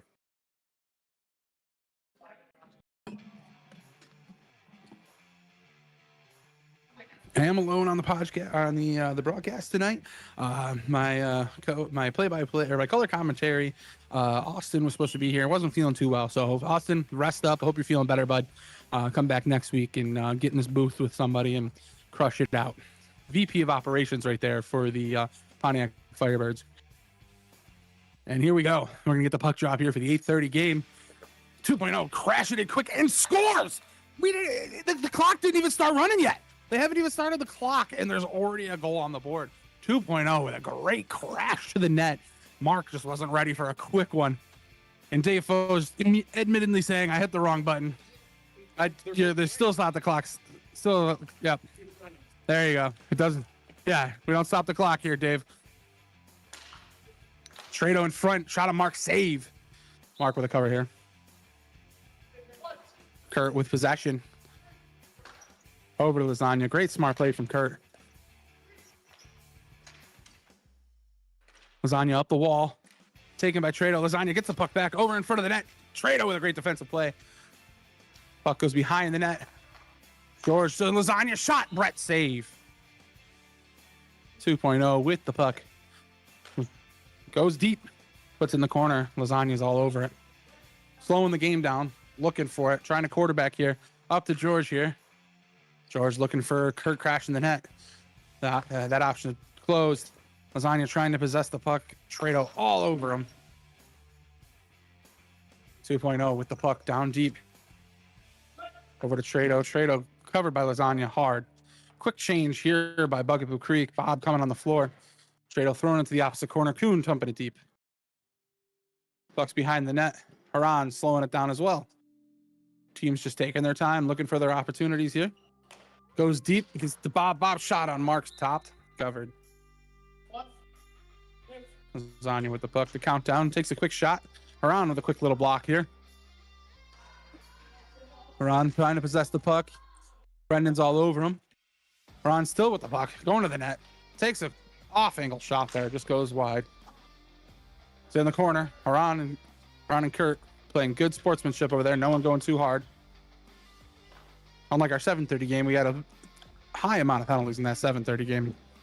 Good job by the refs, kind of keeping the momentum of that game, not swaying out of control. Good shot by Haran, just goes wide. Sweet is on the floor. Sweet sees Brendan, but hits the wall. Fun part about this gym is there's little edges that just bop out. Kind of messes up your game plan, and the puck does not go where you want it to go. Haran taking the puck from Maston. Haran, quick shot on down the lane. Bob and Silic in the corner. Throws it to the front. Oh, Maston had a deflection. Nice save by Brett. Allen with a quick shot. Blocks her over to Bob. Bob's looking for an opportunity. Slowing the game down here. That's a seasoned veteran play. Blocks, just whiffs on the shot. Oh, Allen almost gets the rebound. Sweet with a shot. Brett, save. Bob all over Sweet. Stick between his legs, trying to get to that puck. Sweet's going to possess it, carry it around in front to Silic. Oh, just couldn't possess it. Sweet with the puck. Allen with a pressure shot. Just goes wide. Grab by Mark. Sweet holding out. Sees Kuhn crashing the net. Throws it deep. Maston behind the net. 2.0 throws it deep. Allen's going to try and go to beat Sweet here. Oh, she does. She takes it away. Throws it to the front of the net. George over to Rob. Rob couldn't get a good shot on that one. Rob takes his shot, whips it wide. 2.0 takes the puck. 2.0 shot. Nice save by Mark. Almost sneaks it by. Maston throws it over to Sweet. Sweet, quick shot. George sees Sweet crashing the net. Just cannot get that puck past 2.0. Sweet down low. Over to George. Throws a shot right off the head of Brett. Nice save. 2.0 just slowing the game down. Quarterback is all. Blotzer. Over to Allen. Nice shot. Just goes wide. Allen to the front. Covered by Mark. Sweet over to Maston. Maston's got all the time in the world. Takes a good shot. Oh, hits the post. 2.0 with the puck. Trado runs right past him. Over to Trado. Goes to the corner. Good battle here by George Kuhn and Trado. Trado wins the battle here. 2.0 looking for a play. Takes a quick shot. It's loose and it goes in. 2.0 with a shot. Gets the rebound. Jesse Trado with a nice cleanup there. So Jesse Trado with the goal and assist by 2.0.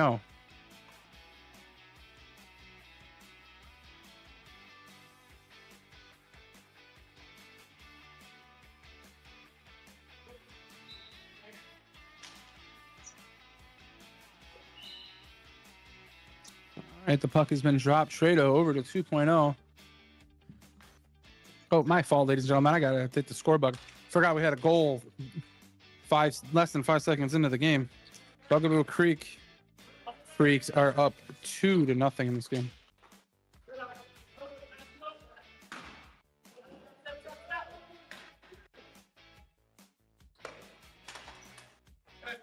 Bob battling in the corner with Lasagna here. Throws it up. Kurt with an interception. Just goes wide. Sweetmeat's got the puck. He wants to look for Lasagna, but Bob's all over it. Throws it to the point for Kurt, just wide with the pass. Kurt's got a lot of time, takes the puck. Nice shot to the net by Kurt. Now, anybody watching that just noticed that was a rare wrist shot by Kurt. I'll be honest, two things I've noticed from Kurt so far today. He's made some patient passes and a nice little wrist shot just there. Normally, Kurt's known for that cannonball slapper. So props to Kurt for really easing back on the shot there. 2.0 shot saved by Mark. Sweet with some time. All alone, takes a shot, just goes over the net. Kurt with the puck. Holding the puck, takes a quick shot, just knocked down by Trado. Trado tries to get a good play here. Haran's got the puck. Over to 2.0. Lasagna's all over him. Throws it down. Bob with the puck shot. Oh, just goes wide. Blotzer with the puck. Over to Haran. Haran with a quick shot. A little tip up by Sweetmeat. Bob getting pressured by Kurt. Bob holding on possession over to Blotz. Takes a weird bounce off Lasagna. Haran throws it down the corner. Kurt gets a nice dump out. Oh, bounce right over to Haran. Oh, great pass by Lasagna. Sweet just can't get hold of it. Brett with a cover up. Got 8 minutes left of the first period. It's a 2-0 game, and it's, oh my gosh! What a save by Mark. Blotz to Allen with a wonderful 1-2 punch, but Mark gets his glove on it. Lasagna looking for something. Haran is all over it. Haran and Allen just doing this weird two-man or two-person group up here, chasing the shot. The coverage is insane. This is what I'm talking about last week. Bugaboo Creek was just tenacious with their coverage. Honestly, putting too much pressure that no team can just breathe and think. And right there, I mean, Lasagna and Sweetmeat, two top picks, had nowhere to go. Allen putting the pressure on Sweet, coming out victorious, does it to the front. Just too much for Haran. Great play there by Allen. I'll just take this moment real quick. Ellen wanted me to say some nice things about her on the broadcast. I just want to say Ellen's a great person. She cheers for her brother. Got to support the Fridman love in the RFHL. Way to go, Ellen. Sweet with interception over to the front of the net. Just can't get possession. Haran's playing great defense to Kurt. Then a shot saved by Brett. Brendan put the shot on. Shot by Haran. The pressure right now by Pan Amherst is on fire, but they just can't find the back of the net. Brett is playing the game he needs to play. And again, Bugaboo Creek with that tenacious forecheck and defensive pressure, they are just locking down Pan Amherst. Pan Amherst came into this game, and I knew that they were going to be a team with speed and just kind of dominating the pace of this game. But Bugaboo Creek is doing a great job of just slowing that down. Jesse tries to get possession, but George is all over it. Haran and George go battle in the corner. George trying to look for something. Haran's not letting him get anything easy here. He gets around Haran. Tries to give it to Maston. A loss. With a nice flow of hair just flying in his face there.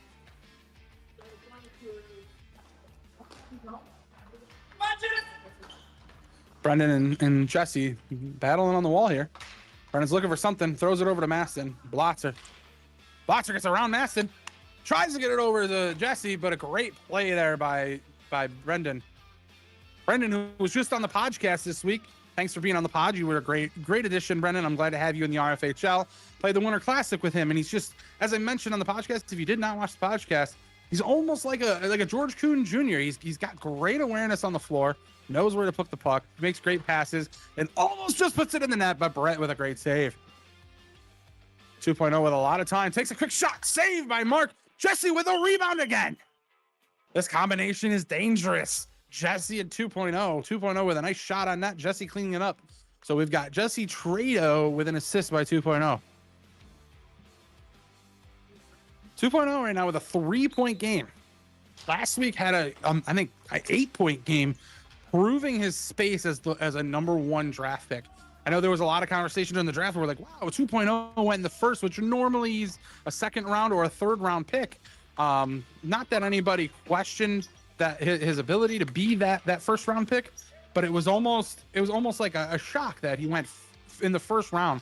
Perron obviously was confident with that pick, and 2.0 is kind of just proving his, I would go as far as almost say legacy, as a high tier pick. in the RFHL. Zanya in the corner. 4.5 minutes left in the first period. 3-0 Bugaboo Creek. 2.0 slowing the puck down. Brendan putting the pressure on him. Gets it loose. Lasagna comes in and cleaned it up. In a situation like that, I gotta say, I think the Pan Americans gotta make some movement there. Lasagna came in to help out Brendan, and Brendan just kind of, oh, that was a post shot from Maston down deep. What I was gonna say is, I feel like Brendan kind of still just stood there after he got the assist there from Lasagna. If Brendan would have crashed the net, given Lasagna an opportunity of something to pass to, maybe Lasagna could have moved the puck quick, but there was nowhere for him to go with it. 2.0 had the pressure on him. But the puck moves quick in here in the RFHL, where it's down to 3:40. And Brendan with the puck down in the corner. Lasagna going for a change. Here comes the captain and first overall pick, Sweetmeat, on the floor. Sweet with a shot blocked by 2.0. Bob with a quick shot. Knocked down by Sweet. Sweet with lots of time, looking for an opportunity. Takes a quick shot. Barrett with a blocker save. Bob trying to find something to do with it here. Masting all over it. Stops with his foot. 2.0 doesn't let him take a quick shot. Allen in the corner, pressured by Brendan. Oh, just can't corral that pass. Sweet dumps it in deep. Allen again throws it up the wall. Sweet reads it, takes the puck. Battling 2.0. Oh, what a great pass by Brett with another stellar save. 2 to the front of the net. Oh, Bob just couldn't get a knock in on that one. Puck goes out of play.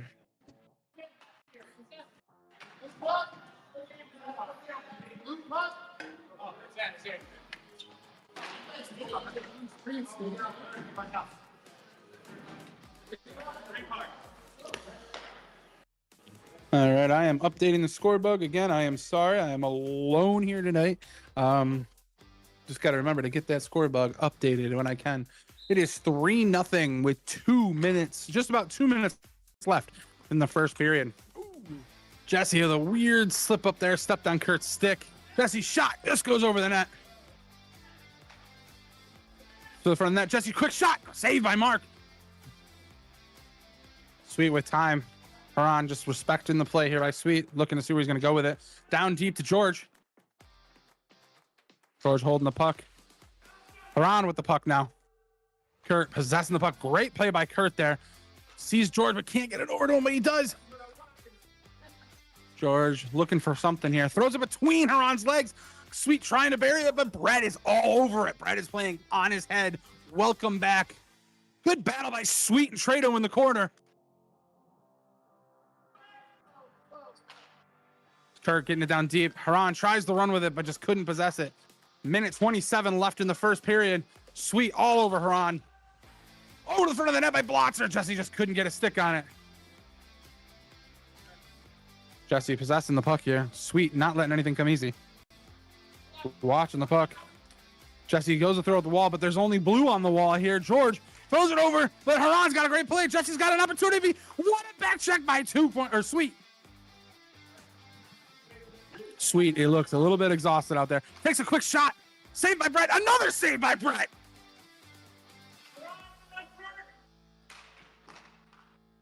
Puck goes down deep. George throws it in there.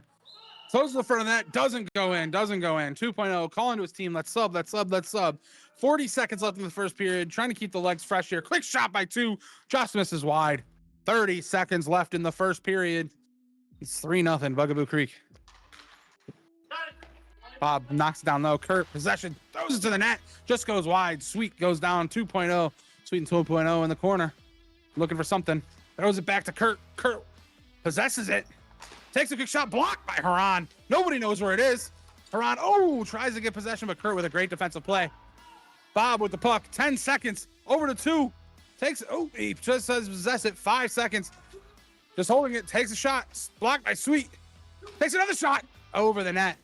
And ladies and gentlemen, that's the third game in a row tonight that it is a shutout period by a goaltender in the first period. First game of the night, Matt had 2 shutout periods, ending the first period with a shutout. In the second game, Paul Fridman ended the first period with a shutout. And now in the third game of the night, 8:30 game, the game of the week, in my opinion, Brett with his first game of the season, just playing incredible. Puts up a nice save percentage in that first period, and it's 3-0 Bugaboo Freaks. So I hope you guys are all enjoying this game. Again, thank you for watching on YouTube. Be sure to like, subscribe, watch the podcasts as they come in on Tuesday mornings. Get you a good game preview of what's coming up on Wednesday. Also, if you're following and you like and subscribe, you get those notifications letting you know when there is a new game new game coming on or when we go live. So you're gonna want to make sure you tune in to watch those. And then also we're all over the place now. We're on TikTok. You can find some fun little TikToks. Hopefully get a little bit more active there. But thanks for joining. Thanks for watching. And we're gonna get ready for the second period here in a minute.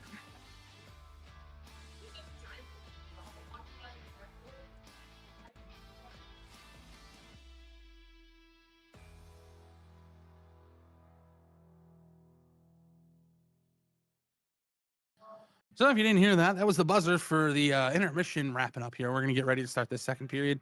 And if I got to say anything, Pan Amers have just got to find a way to possess this puck and find a way to break down this tenacious forecheck from the Bugaboo Creek Freaks. I believe in the podcast, I picked Pan Amers coming out here with a W just because Mark looked hot last week. Brett, I wasn't sure he was going to be in his first game back. And I felt like the speed of the Pan Amers was just going to be enough to overwhelm the Bugaboo Creek Freaks. And I don't know if they took what I said and use it as fuel to the fire, but I got to be honest, Bugaboo is coming out here and they have been fast. They have been all over it. They moved the puck well. So I think Pan Amers are going to find a way to get in those lanes, stop those passes, stop those shots from getting through to Mark. And Mark's doing his best to kind of keep his team in here. And I mean, 2 of those goals were rebounds. They got to find a way to help Mark and get those the trash per se out of there. So let's get this game moving. Refs having some conversation, trying to understand, make sure we're confirming the scores. A couple birthday shout outs. We got Noobs with a birthday this week. Brought in some sweet treats, and Paul Fridman with a birthday this week. So happy birthday, Paul Fridman and Steve Newberry.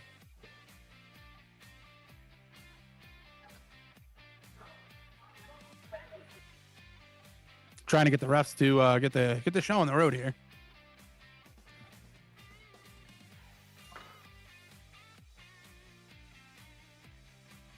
And we're off. We got Lasagna, Maston, and Brendan Sillick going up against Blotzer, Haran, and Ellen. Ellen and Brendan going to the corner here. Good battle. Ellen's getting double teamed now. She's got Lasagna dipping in here. Haran getting possession, throws it to the front. Oh, Mark with a nice toe save. Ellen trying to clean it up. Blotzer's going around the net. It's still bouncing around. Haran's got it back in his end. Nice play by Brendan. Throws it over to Lasagna. Lasagna with a quick shot. Oh, just couldn't get all of it. Brendan in the corner, taking possession. Throws it to the front of the net, but just cannot get past Haran. Haran is probably one of the best defensemen in the league. Always combats with Paul Fridman for most block shots. So with Paul playing defense or in net this year and 2.0 being probably an offensive juggernaut, it gives a good opportunity for Haran to get that either most block shots or defenseman of the year. Brendan trying to throw it to the front of the net. Haran says nope, takes the puck, takes a shot. Oh, just goes over the net. Covered by Mark. Lasagna looking for something here. Nobody's moving. Over to Maston. Maston's dangerous from here. Takes a quick shot. Nice save by Brett. 2.0 all alone. That's scary. Takes a shot and goes wide. Not a play.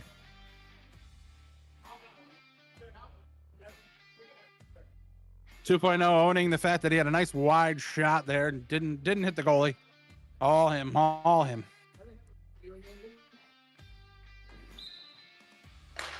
Quick shot by Sweet goes wide. I think I might have went off some friendly fire there.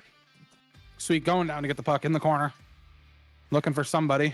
Throws it over to Kurt. Kurt's going to run to get that. Hell on top of Kurt. 2.0. Brendan. Oh, quick shot by Sweet. Kurt getting the puck. Turns to shoot it just in front of the net. 2.0 behind, but now Brendan's all over him, chasing him. Brendan putting on the pressure. Over to Bob. Bob looking back over to 2.0. Shot. Oh, off the head of Mark and out of play. That's going to be Green's puck.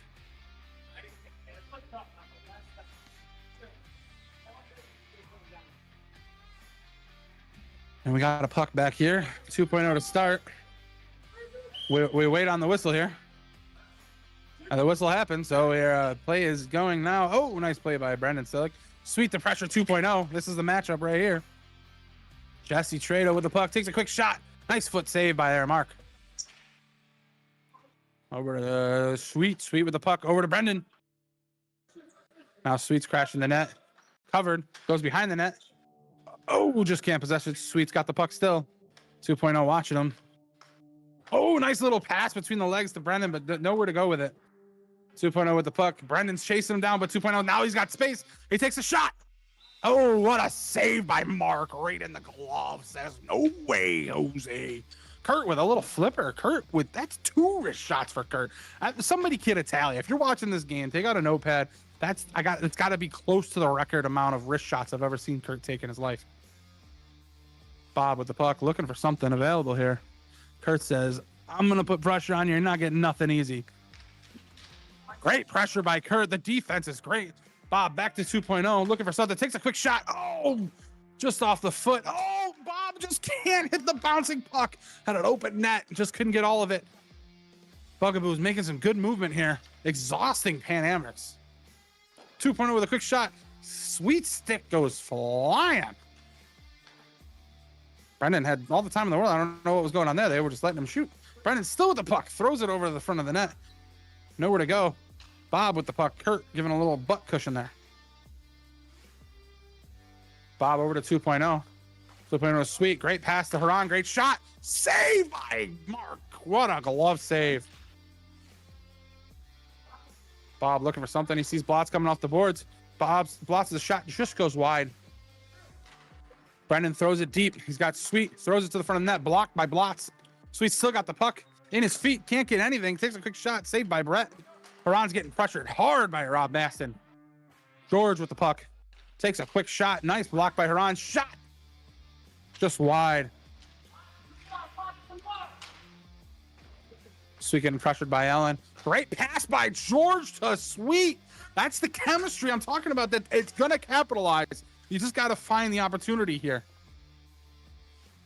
George looking for something. They're giving him all the time to kind of quarterback this. Throws to the front of the net. Bounced off by Brett. Nothing. Back to George. Nice. Oh, it squeaks between the legs of Brett. Great. This is what I'm talking about. The George and Sweet chemistry is it's an unwritten love story. I'm telling you. George knows how to find people, and Sweet knows how to find a way to get open. And if he gets open, George is going to find it. And those two just now put on a great amount of pressure and finally found a weak spot on Brett, and it just squeaked by. We're down to 5 minutes has already passed in the second period, and we got a 3-1 game here.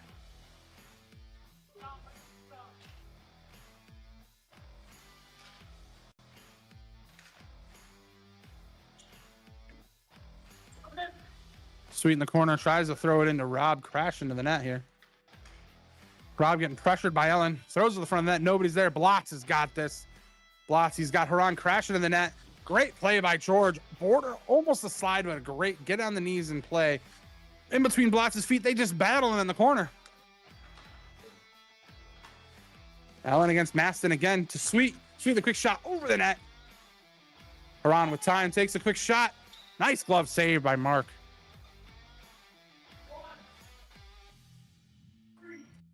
Sweet over to Lasagna. Lasagna, quick shot, saved by Brett. Haran with time. Takes a quick shot. Another great save by Mark. Lasagna 2.0. Lasagna putting on the Jets. Trying to get over to Maston. Just cannot. Allen with a nice dump. Maston in the corner. Allen on with the pressure. 2.0. Taking the puck. Allen again just putting on the forecheck. She's every year she's just a sneaky draft pick because she's always going to be that defensive player who does not quit. She will go in the corner, she will go on the wall, and she will battle, and she'll win at least 70% of those battles. Lasagna with time takes a shot. Nice save by Brett. Snags it with a glove, gives it a little mini windmill. Welcome back, Brett. 2.0 with a quick shot, saved by Mark. Allen with the puck down deep, tries to throw it to the front of the net. Haran with a shot and scores. What a great play by Ellen. Haran from Ellen. Ellen just battled real quick, got that puck in the corner, just knew to throw it to the front of the net or in the slot if she could. And Haran was there with his stick down and whacked it home.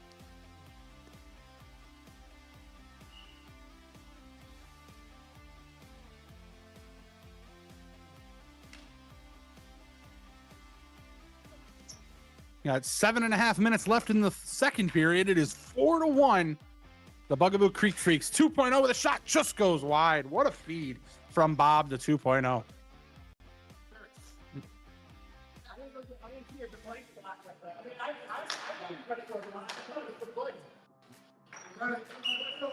Green puck. Trado with the puck back to 2.0. 2.0 tries to put a move on Silic. Silic gets it a little bit loose there. Lasagna tries to play it over, just couldn't get a good clean play. 2.0 with the puck. Silic all over it. Throws it to the front of the net. Lasagna didn't get the crash there. 2.0 coming in clean. Kurt trying to get a good whack at it. 2.0 with the puck. Takes a shot. Blocked by Kurt. Cover behind the net by Brett. Trado throws it up to Bob. Kurt's all over Bob. Bob throws it down deep. Trado goes to get the puck in the corner. Trado with the puck. Looking for something. Throws it 2.0. Just regrouping here. Over to Bob right between his legs. 2.0 going for a nice change here. Kurt trying to get it up. Just couldn't get all of it. Trado with the puck. Lasagna on top of him. Takes a shot. Nice save by Brett. Trado knocks it deep. Kurt with the puck. Backhand whack by Kurt. Brendan with the puck. His team's going for a change at the moment, so he's looking for something. Throws it to the front of the net. Gets George coming off the bench with a nice spin move. Kurt with a shot. Glove down by Brett. George last week had a wonderful first game of the season with 5 goals, 2 assists. And he's coming out here and he's trying so hard to get that speed going. And he's keeping that point streak alive with 1 goal in this game. The only goal for Pan Amherst. George in the corner. Throws it down deep to Brendan. Haran and Brendan.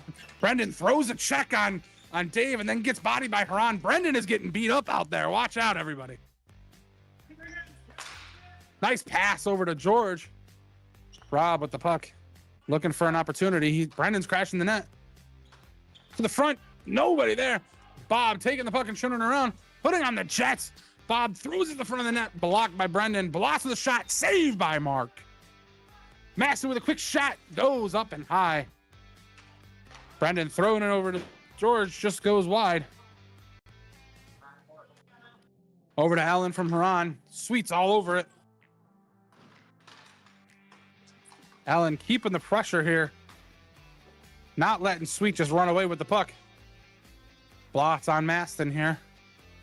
Maston looking for an opportunity. No one's moving for Pan Amherst here. Puck takes a weird bounce off Dave. George tries to throw it to Sweet. Haran says, no thanks. I got it. Mark with a cover. Quick shot by Maston. Goes wide. Sweet point for the shot. Haran knocks it down. Blots tries to get possession.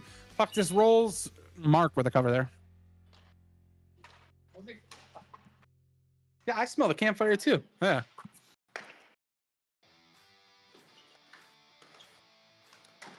Oh, Sweet with a backhand shot on Brett, and it sneaks its way in. Solo effort by Sweet here. Just churns. Goes, looks like he was going to crash a little bit up high. Takes a nice little backhand and goes right in the net. Just a little squeaker on Brett there. We've got a 4-2 game, and everybody knows anything about the RFHL. If you've watched the RFHL, and even if you've never watched the RFHL, I'll educate you.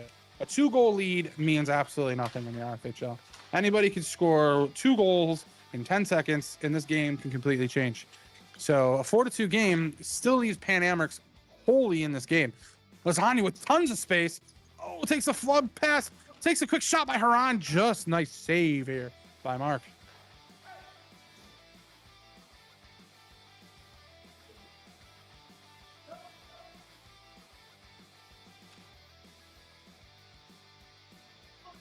.0 going down deep here with Sweet.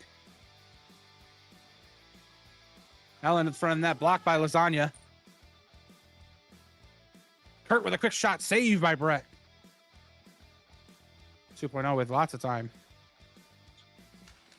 Sweet's all over him.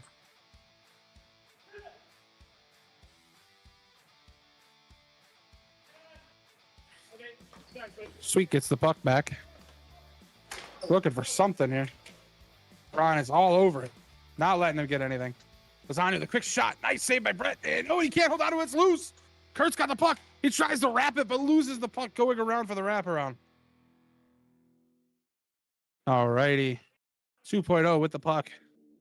Looking for something here. Kurt with the puck. Ellen in front of him.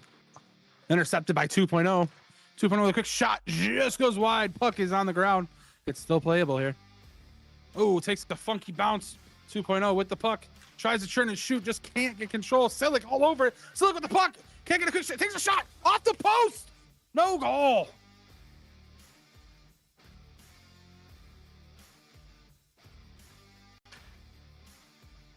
.0 with the puck. Takes a quick shot. Blocked by Kurt.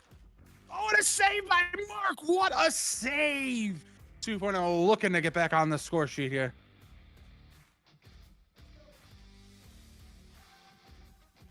Kurt with a quick shot, blocked by 2.0. Saved by Mark. Kurt just throwing it to the wall. Sweet getting to the puck. Takes a quick shot. Blocked by Haran. Haran throws a little tap to the net. Loses his stick. Sweet with the puck. Brendan with the puck. Looking for something. We're coming up to 1 minute left in the second period. It is 4-2 Bugaboo Creek Freaks.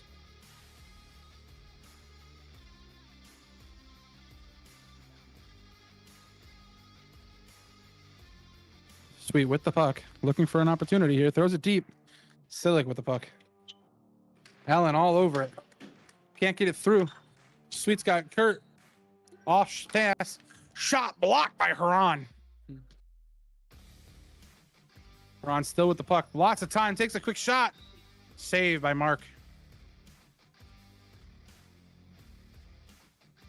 Quick shot by Sweet. Goes wide.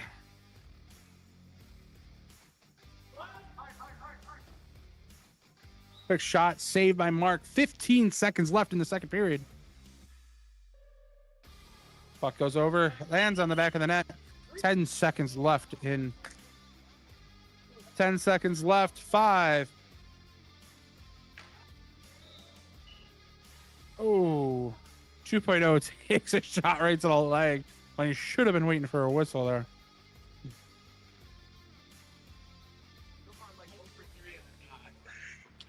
Call it possession. I had it right. I said the wrong color.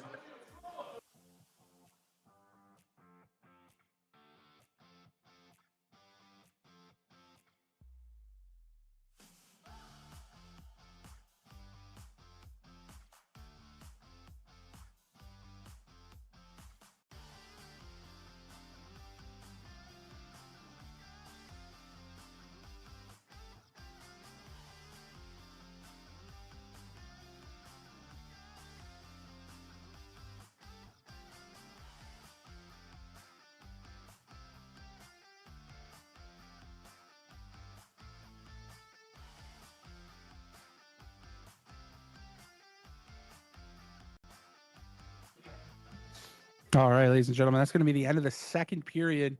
Bugaboo Creek Freak holding on for the lead there. Only 3 goals were scored that period. 1 goal by Bugaboo Creek Freak and 2 by the Pan Americs. Pan Americs finding a way to battle back into this game.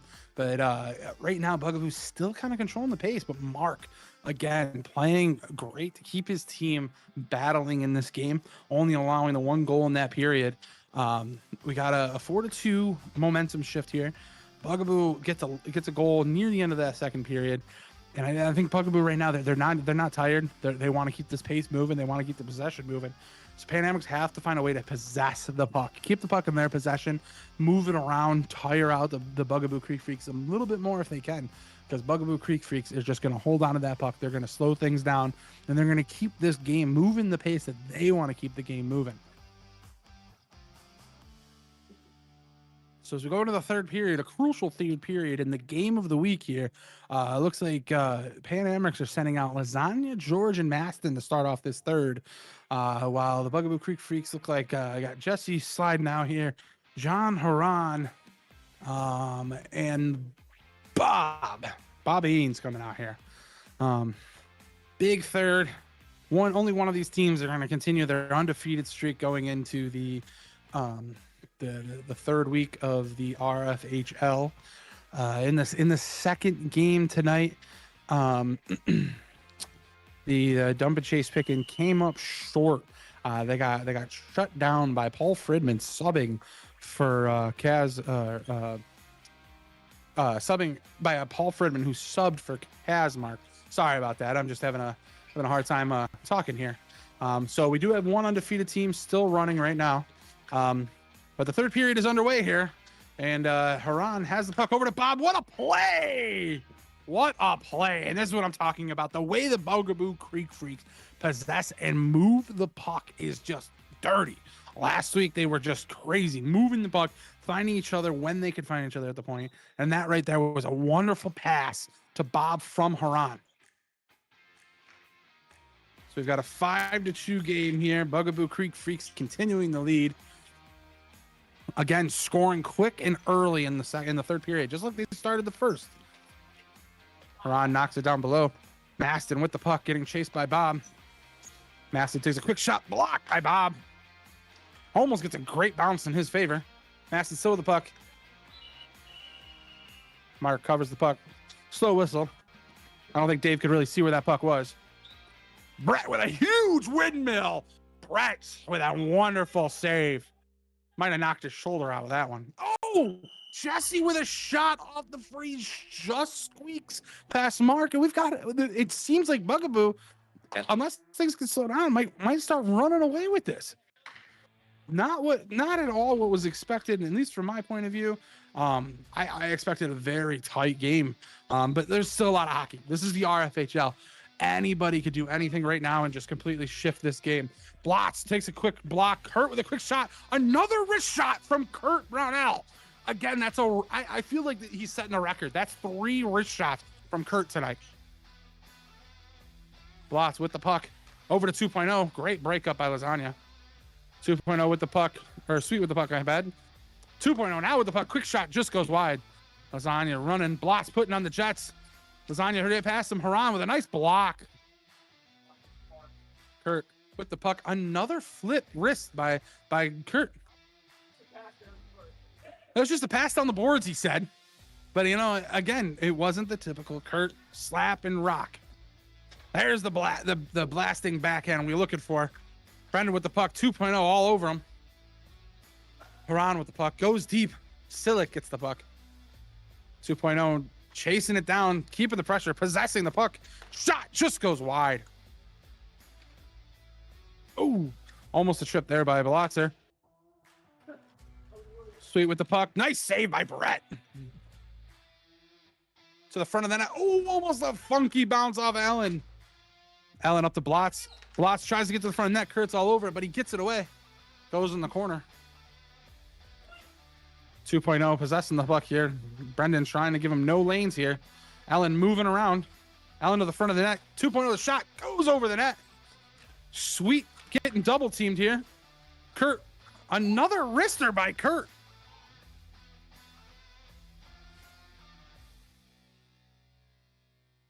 Chasing down the puck here. Pan Amber's trying to put on the Jets here, trying to put some pressure on, not allowing this team to just run away with this game if they can. Brendan with a nice play, trying to get in here and take the puck from 2.0, but doesn't get it. 2.0 dumps it deep. Kurt with a rock of a shot. Shake Allen down to her core. She doesn't know how to react from that. Sweet with the puck to the front of the net. Nice backhand by Brendan, just goes wide. Brendan battled in the corner, down to Sweet. Sweet with a quick shot, wide.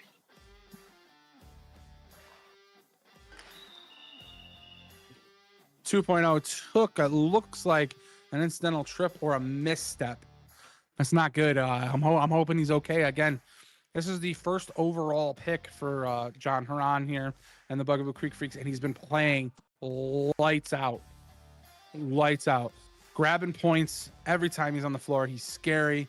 He's scary good out on the floor right now, and he's getting a little gimp right now walking off. We're hoping that maybe just a quick roll of his ankle or something, and he's going to be okay. So as they're going to figure out the time on the clock here, and they forgot to stop the clock for the injury here. RFHL rules: if you do get injured, you got to get off the floor. We got to sub you out here. So 2.0 on the bench here. Haran making sure he's okay. Good captainship there by Haran, making sure his number 1 overall pick is okay.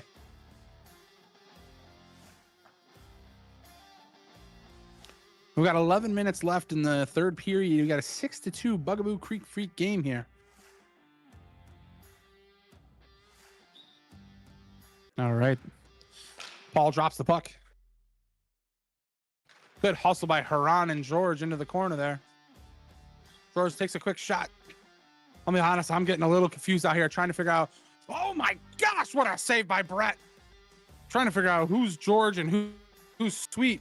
They're both wearing black helmets. They both got similar shin pads. It's hard to tell. What a pass by Jesse Trado to Bob, but Mark robs him. Another save by Brett. Sweet tries to throw it in front of the net. Bob and Rob going in the corner here. Bob possessing. Throws it back to Blotz. Oh, almost sneaks past there. George getting pressured by Blotz. Good pressure. Jesse Trado and George going to the corner. Trado with the puck. Holds on to it. Nice save by Mark. Oh, and Blotz tries to clean it up on Mark with another save. Sweet just dumping. The Bugaboo Creek Freaks are pushing the Pan Amers to just dump and chase at this point. They can't get an opportunity to possess and move the puck, and it's just helping the Bugaboo Creek Freak, and they're able to just build off their lead. George with a quick shot over the net and out of play. That's going to be blue puck because I think it went off of somebody. I think it went off somebody on green.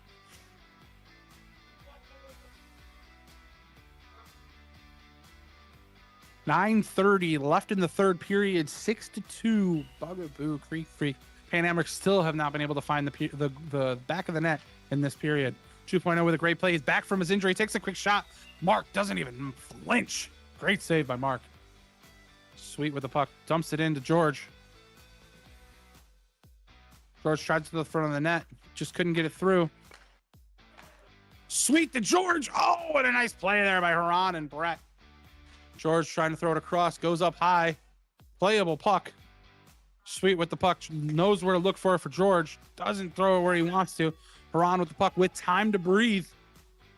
Over to 2.0. Soft pass. 2.0 throws it down to Ellen. Ellen to the front of the net to George. Oh my goodness. What a tic-tac-toe play. Celebration by Ellen Friedman there. Little Ruzioni-like celebration.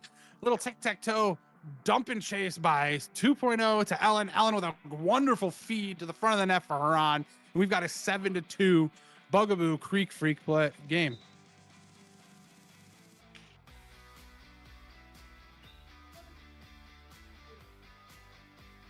Quick shot by Lasagna. Doesn't really get through. Sweet with the puck. Looking for something. Lasagna's crashing the net hard. Over to Kurt. The point. Just couldn't get it to his tape. Kind of passed it to his feet there. Kurt with a quick shot down deep.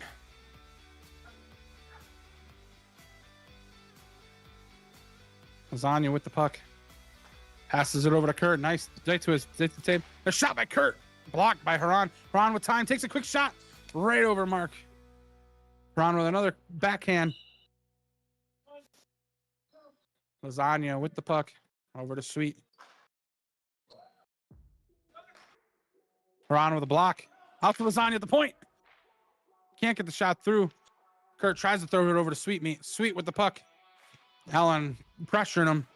I'm not allowing him to get anything easy here. Brett with a cover. Haran throws it down to 2.0. Ellen trying to crash the net here. Ellen and Lasagna battling around in the corner. Ellen trying to throw it to the front of the net. Great pass and shot there by Sweet. 2.0 with the puck. Over to Haran. Kurt's all over Haran. Haran with a nice little move. Gets around Kurt. Takes a shot. Just goes wide. Ellen to pressure Sweet. Sweet using that long stick in range just to get around Ellen. Throws it to the front of the net. Haran's all over Lasagna. Couldn't get a clean shot. Zanya takes it back to reset. Throws it to the front of the net. Nice little knock away there by Brett. 2.0 throws it down deep to Ellen.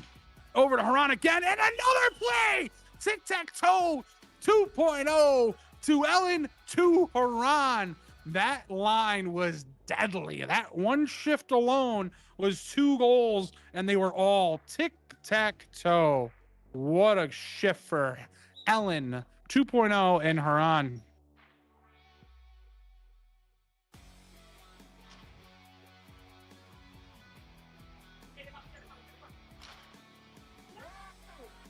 No goal there. And ladies and gentlemen, as we approach 6:10 in the third period, 6:10 left in the third period, the game is 8-2.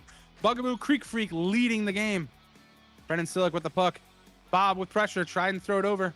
Trado pressuring Lasagna here. Lasagna looking for a reset. Massive with a shot. Blocked by Haran. Haran with a shot after the block. Just couldn't get all of it. George throws it down deep. Brendan Sillick with the puck. Bob doesn't let it get through. He takes it away. Haran bops it down deep. Bob putting in pressure. He's got the puck. Bad bounce from Aston there. Back to Haran. Nice little reset there. Taking advantage of the change.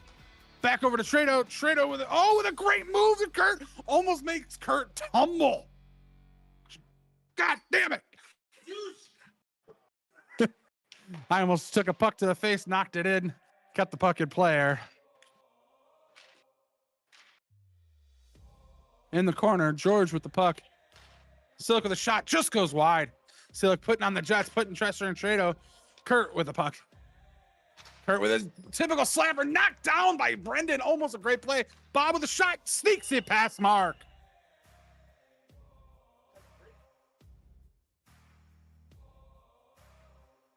And 2.0, Bob puts that in the net. We've got a 9-2 game. Bugaboo Creek Freak holding on to that lead.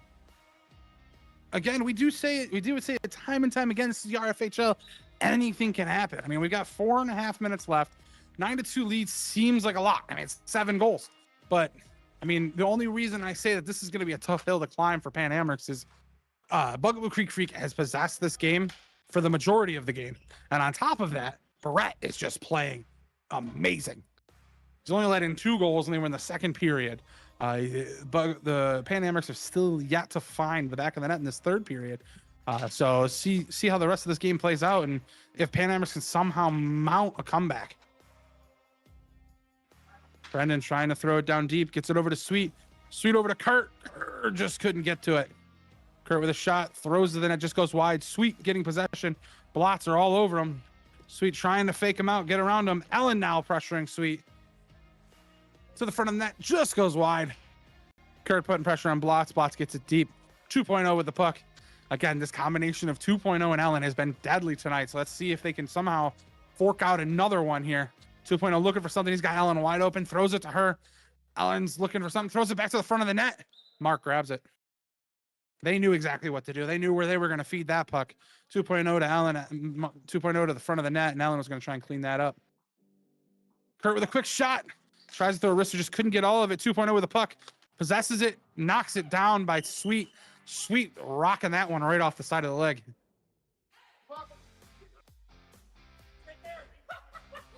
And Dave Foe's just keeping a streak of just bad call. I think he's 1 for 6 about whose possession it is after the puck goes out of play.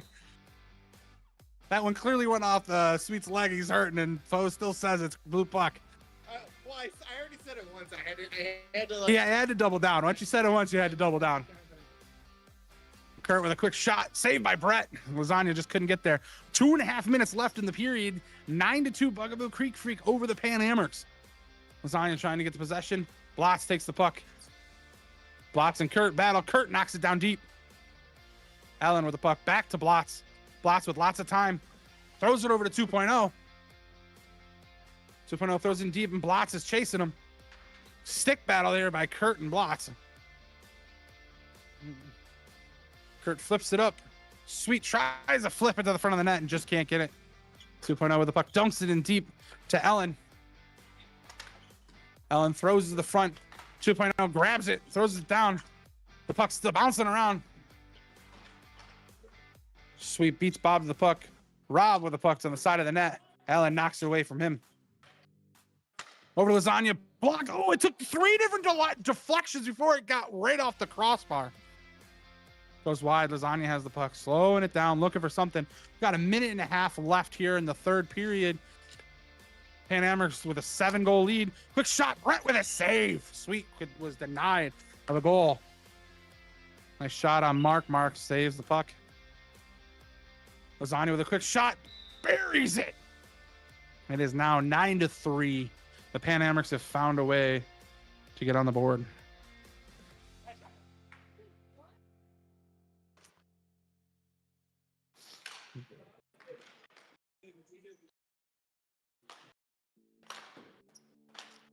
So the front of that, Haran tries to knock it out of the air. Just can't get it. Mark covers the puck. Lasagna throws it, knocked down by John. Haran goes over to the wall. 50 seconds. Throws it to the front of the net. Bob just misses it. Bob with possession. Throws it behind the net to Haran.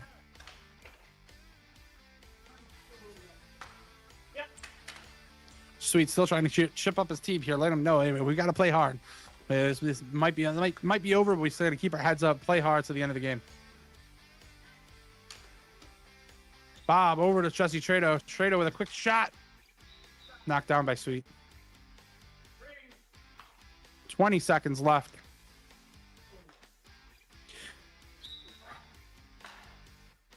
So Sweet followed his gut with our podcast predictions of the week for the Podge Pool of Destiny. Sweet actually picked against his team when he was picking his team, the games for the games that who was going to win what games, and Sweet actually picked against his team, which was kind of not like a shocker per se, but everyone kind of just like, whoa, picking against your team, you don't really ever do that.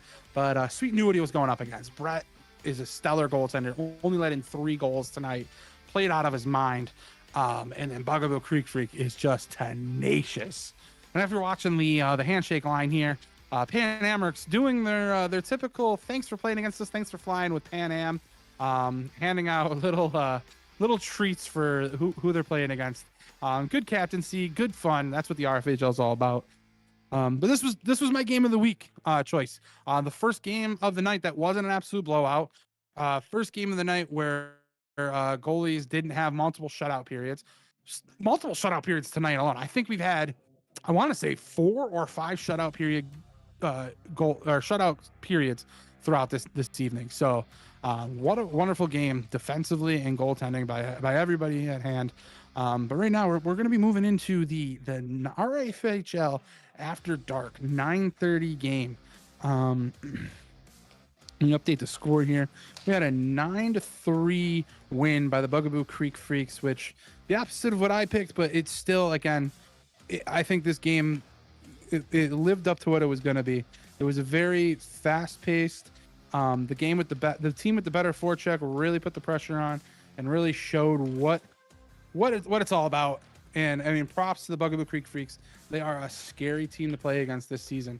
Definitely a team that you cannot underestimate. A team that you've got to keep an eye out for. They're going to keep rolling. They're now 2-0. We got 2-0 teams at this time. The Bugaboo Creek Freaks and I'm sorry, I'm drawing a blank here. The Blockbusters. I apologize. Blockbusters are another team. I talked about it on the podcast. The Blockbusters were a team that was the least talked about prior to week 1. Nobody was given, I wouldn't say the respect to Blockbusters, but everyone kind of underestimated that team, in my opinion, and they've come out on fire in their first 2 weeks in the season. So now we're going to be moving in, like I said, into this 9:30 RFHL After Dark game with Michael Scott Hockey Company against the Napster Marauders.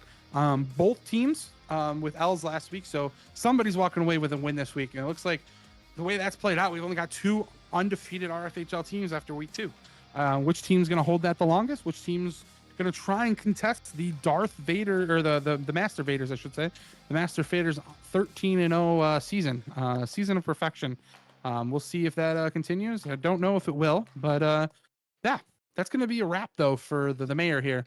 Thank you guys so much for watching the RFHL on YouTube. Again, do not forget to like, subscribe. You get those notifications. Podcasts every Tuesday. We stream every single game from 6:30, 7:30, 8:30, and 9:30. Again, thank you guys for tuning in.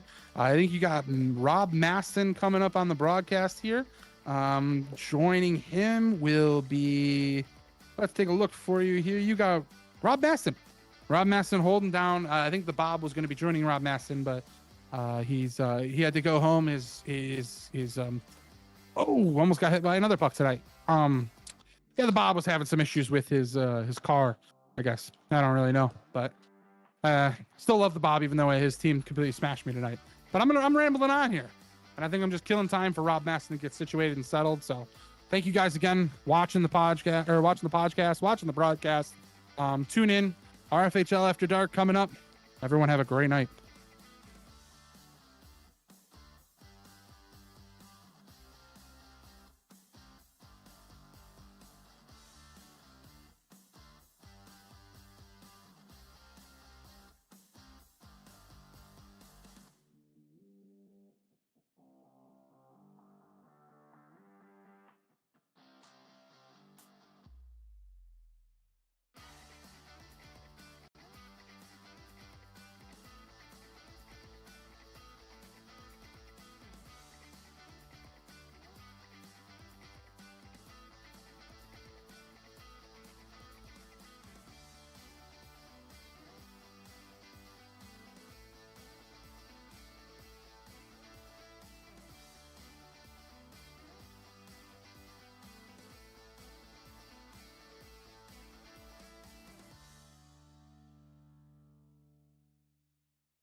9:30, folks. You are here for RFHL After Dark, and we are underway.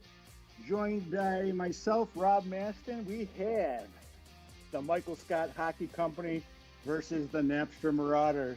The Napster Marauders are led by Steve LeDuc and Tom Bonero and Kyle Antilla, taking on the Michael Scott Hockey Company of Mike Fulano, Sean Petrie, and Jake Shelton.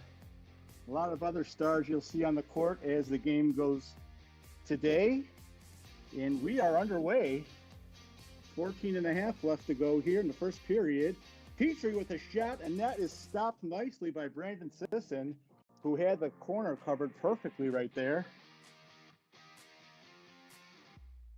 Another one where Brandon has to stop the puck as we go along. Petrie gets it past. Nice setup, and it seems to be so far that this Michael Scott Hockey Company has come to play with their three of Jake Shelton and a stop by Kenton. Looking to shoot, takes a long shot. That one goes to the back post where it's played by Jake Shelton. He passes it off. I can't tell who that is down there. Looks like it's Glenn Fridman. And A.J. O'Connor rounding out the Napster Marauders with Matt Sidora on the bench to start off. And the Michael Scott Hockey Company has Dave King, John Chatterton, and Dan Thiesing out there ready to play some hockey. So here we go. This is Wednesday night after hours. Shelton. Oh, it looks like that was a shot before the whistle by Sean Petrie. So it will go to the blue team, the Napster Marauders. Both teams coming off of tough losses last week. And first out of the game, looks like that was by, I'm sorry, I didn't see that one off the bat, but it looks like it was by Mike Furlano or Dave King from long distance as John Chatterton comes in, makes his first appearance of the game. Referee John Horan ready to start this. Puck's dropped, goes to LeDuc. LeDuc takes a shot. That's gone by Kyle Antilla. What a great play by Kent Swade right there, as that one hopped up in the air, and he was able to handle it nicely. Kenton Swade starting off the game very, very well. Dave King with a shot. That one was partially blocked by LeDuc. LeDuc with the puck behind the net. He's got Kyle Antilla and A.J. O'Connor out there. Puck goes to Kyle Antilla. He tries to go around the net, guarded nicely by John Chatterton. And Kent Swade seems to have the angle. Save right there by Kenton, as perennial defenseman Dave King was right there to clean up anybody who was trying to get a rebound there. A.J. O'Connor guarding Dave King. The rookie's second game of the year. Dave King takes a quick shot, and that is covered by Brandon Sisson coming out to the crease to aggressively go after that one. Antilla with the puck takes a quick shot. That floats over Kenton, and he covers it. 11:33 left to go here in the third period. Chatterton with a quick shot, and that is kicked away by Sisson. LeDuc gets the puck off. Kyle looking for a partner. Looking to move. LeDuc in the back corner. He's looking around, go around the net and get Furlano off of him. Speed on speed right there. 2 first-round picks. LeDuc gets the puck down to Kyle Antilla. He was blocked by Kenton right there. That was a nice play by Kenton, who, as I said, has started off pretty quick in this game with some good opportunities for the Napster Marauders. Oh, Chatterton went to the net there and had a puck almost go over Fridman and Sisson right there, but he was unable to cash it in. Tough angle there. As Kenton whistle dead. I don't see what happened there. I think it may have been a freeze. Dave King takes it off the freeze. Takes a quick shot. That one goes wide to the right. Furlano right there. And you're going to love to see that combination. They've played a lot of hockey games together on different teams here in the RFHL. And they kind of know each other's strengths with Furlano and Dave King. King with the puck. Gets it behind the net. Furlano goes to the other side. Looking for Glenn Fridman. He's got Dave King on the right wing. That shot is blocked by LeDuc, and Furlano will take it off the quick freeze. deflected in front, hits the stage, and Sisson's right there on top of it. Good awareness right there by Brandon Sisson. Spagnola takes a shot, and that one goes wide. Actually, it doesn't go wide. Kenton Swade steers it wide, and the puck goes into the corner for Dave King. Down to the other end. And we may be joined on commentary by Jeff Sweeting. I thought we might have Bob Hartman for this game, but I haven't seen him yet, so I think he may have left. What a pass by LeDuc, and that was blocked by Ken Swade, and he had a 2-on-0 that he was able to block that. And here comes some more play right there as Glenn Fridman stole it and had Sador on the wing. Good play right there by Dave King. And Sean Petrie, which is a hell of a defensive combination. 1-0 hockey game here with 9:11 left to play in the first period. Petrie takes the puck into his own end, tries to get it over the corner away from LeDuc. Played by Sador with some good forechecking. That puck is played by Jake Shelton. Better watch out. He's got a head of steam looking to pass. And Jake Shelton and Fridman played on the same team last year, as I was a part of that team, so they got a good chemistry as well. Here's Jake, gets it towards the middle, tried to pass it off to Fridman. Good pass. Oh, I'm sorry, that is not Fridman. I don't think is that Dan Thiesing? I think I might have mixed up my yeah, Fridman's on the team, so that will not be a combination to look for, as they are on opposing teams. Score one for bad announcing right there, as LeDuc takes the puck, gets around, quick shot. That one goes wide to the left of the goalie, Kenton Swade. Oh, and he just took a shot. I don't think he saw where that one was, but guess what? It doesn't matter. In the stats, he stopped that one. Kenton Swade still has not given up a goal yet. Jetterton takes the puck. Quick shot. That one goes wide, goes around the corner. Kenton plays it. I'm sorry, Jake Shelton plays that. That one's turned over by Matt Seidor and goes to the other side where Sean Petrie had the puck. And Jake Shelton is playing back there, and he played it with a high stick. And it will be the Michael Scott Hockey Company's puck. Kenton Swade takes another one wide over his shoulder. Jetterton with the puck in the corner, being played by A.J. O'Connor. Goes down to Tom Venero. Venero gets it to Kyle Antilla. Broken up by Jake Shelton, who takes a quick shot. That one, it was stopped by Brandon Sisson and went right over the net dangerously. But hey, just like Kenton on the other side, that is a save. Is nobody on the stat sheets is going to be able to see it. Jake Shelton with another shot.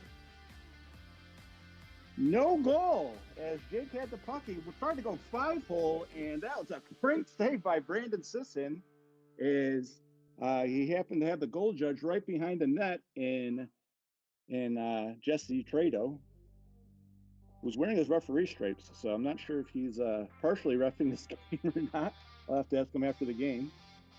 Jake Shelton gets it out to Chatterton, who loses it down to the other end to his goalie, John Chatterton.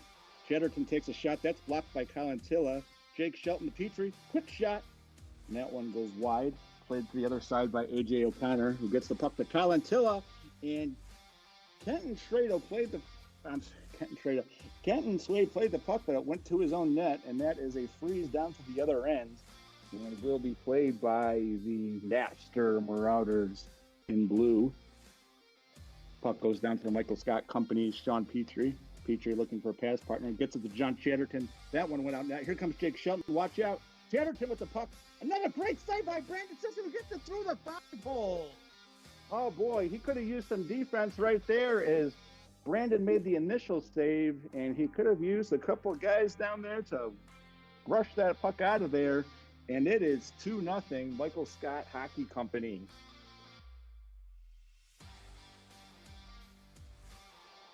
Puck goes out on to John Chatterton. 5:39 left to go here in the second period. Oh, what a pass by Kyle. He hits Tom Venero. And guess what, folks? The Napster Marauders are on the board. 2-1 on a great pass from Kyle Antilla, and Tom Venero getting his first goal of the game. Puck's played by LeDuc. Watching out here by Sean Petrie, one of the better defenders in this RFHL league. got that quick length, and one of the better offensive players in RFHL history in Steve Leduc. Puck's got down to the other end. Leduc off the faceoff, shoots, and he scores! Steven Leduc, and he has made this game a game dominated up to that point by the Michael Scott Hockey Company, and very quickly and decisively, it is 2-2 with 4:41 left to go here in the first period. Jake Shelton with the puck. He's got a rocket shot, and that's blocked right there by Tom Venero. We got a stick on that one when it hit the ceiling. Off the freeze, Shelton with the puck. Shake. Quick shot. He scores! You cannot let him take a shot from anywhere, folks.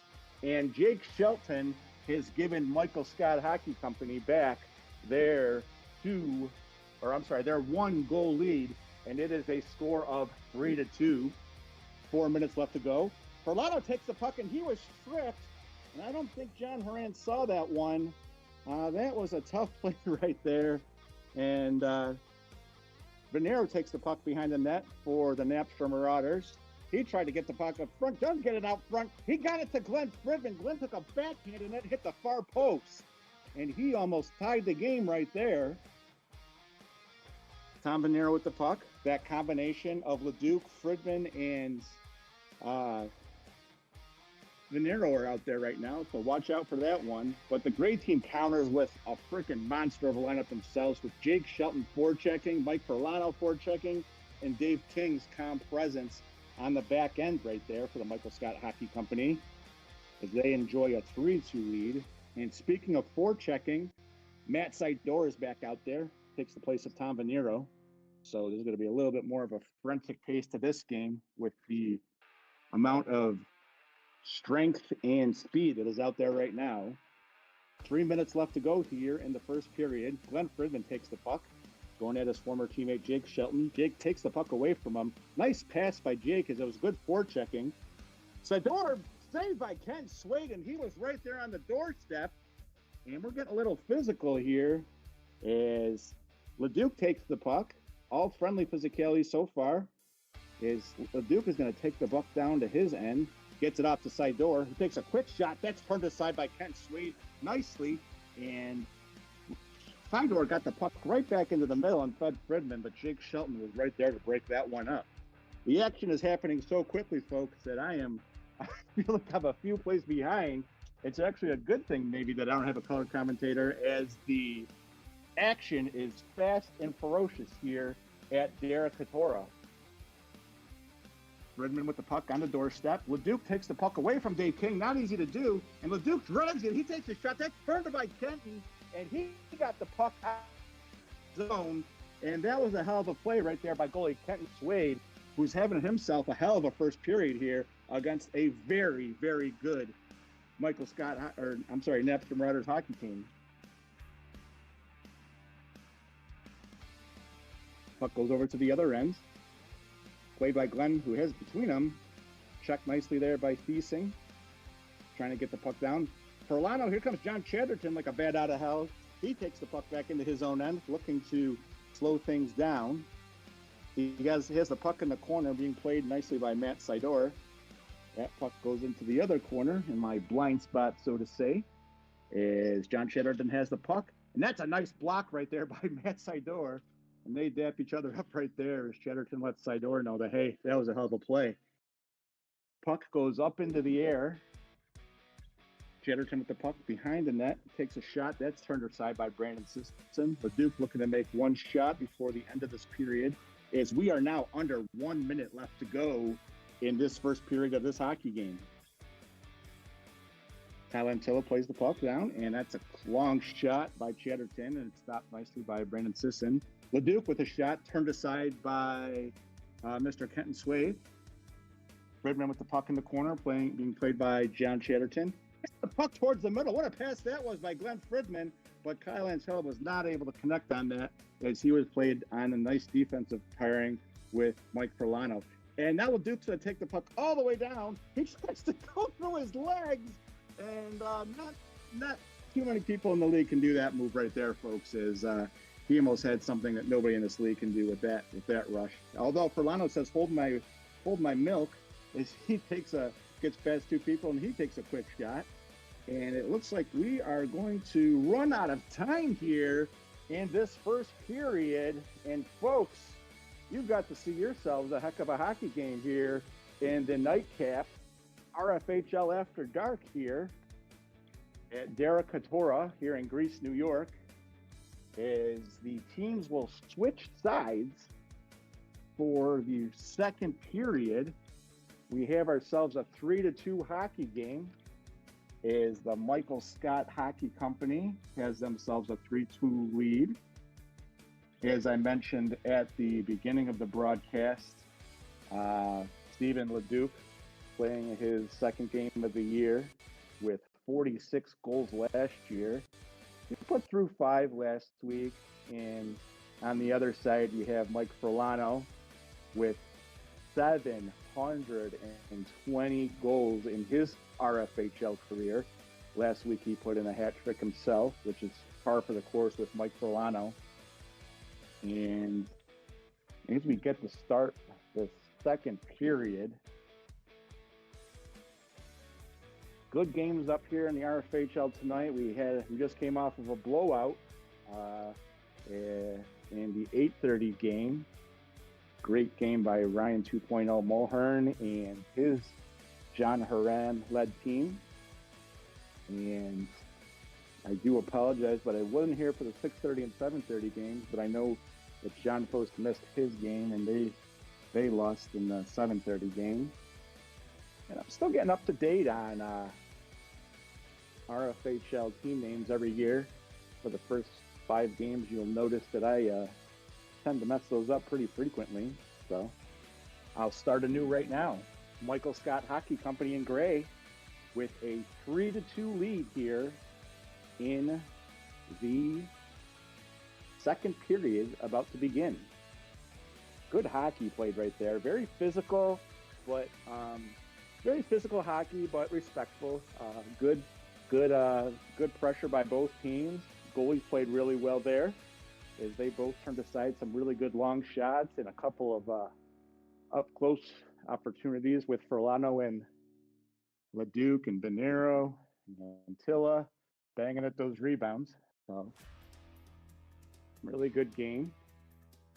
And it looks like John Haran will be joined by Kurt Brownell on the referee front as we ready to start this second period here at Defunct RFHL After Dark, 9:30.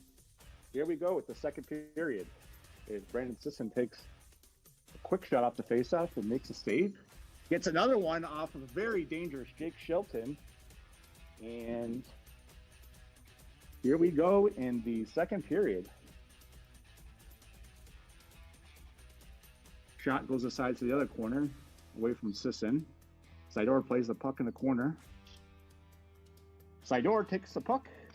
Jake Shelton right there. That shot was blocked by AJ O'Connor. A good block by the rookie. AJ misses on the shot right there. And it looks like Jake Shelton takes the puck. He put it right out front. What a shot. What an opportunity that was right there for the captain, Dan Thiesing.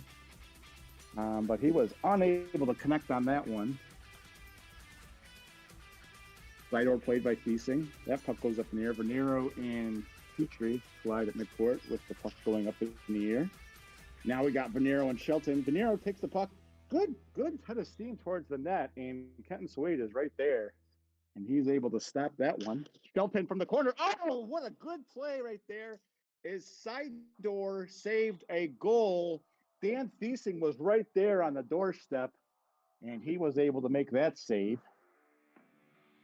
Petrie with the puck. He's got it at his end of the net. That one goes wide. Looks like he's trying to get a rebound off that one. And he does get one as Thiesing backed away and took a quick shot. AJ O'Connor with the puck. Gets it off to Leduc. Leduc looking for a pass partner. Being played by Jake Shelton. And he may have tipped that one as it goes on to the other end. And Kenton has a relatively easy play on that one.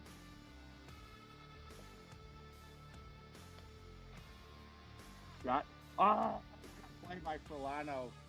vintage Mike Furlano as Petrie took the puck at the other end and with a deflection, and it is now a 4-2 hockey game here with 12:45 left to go in the second period. Another save where Sisson takes that one.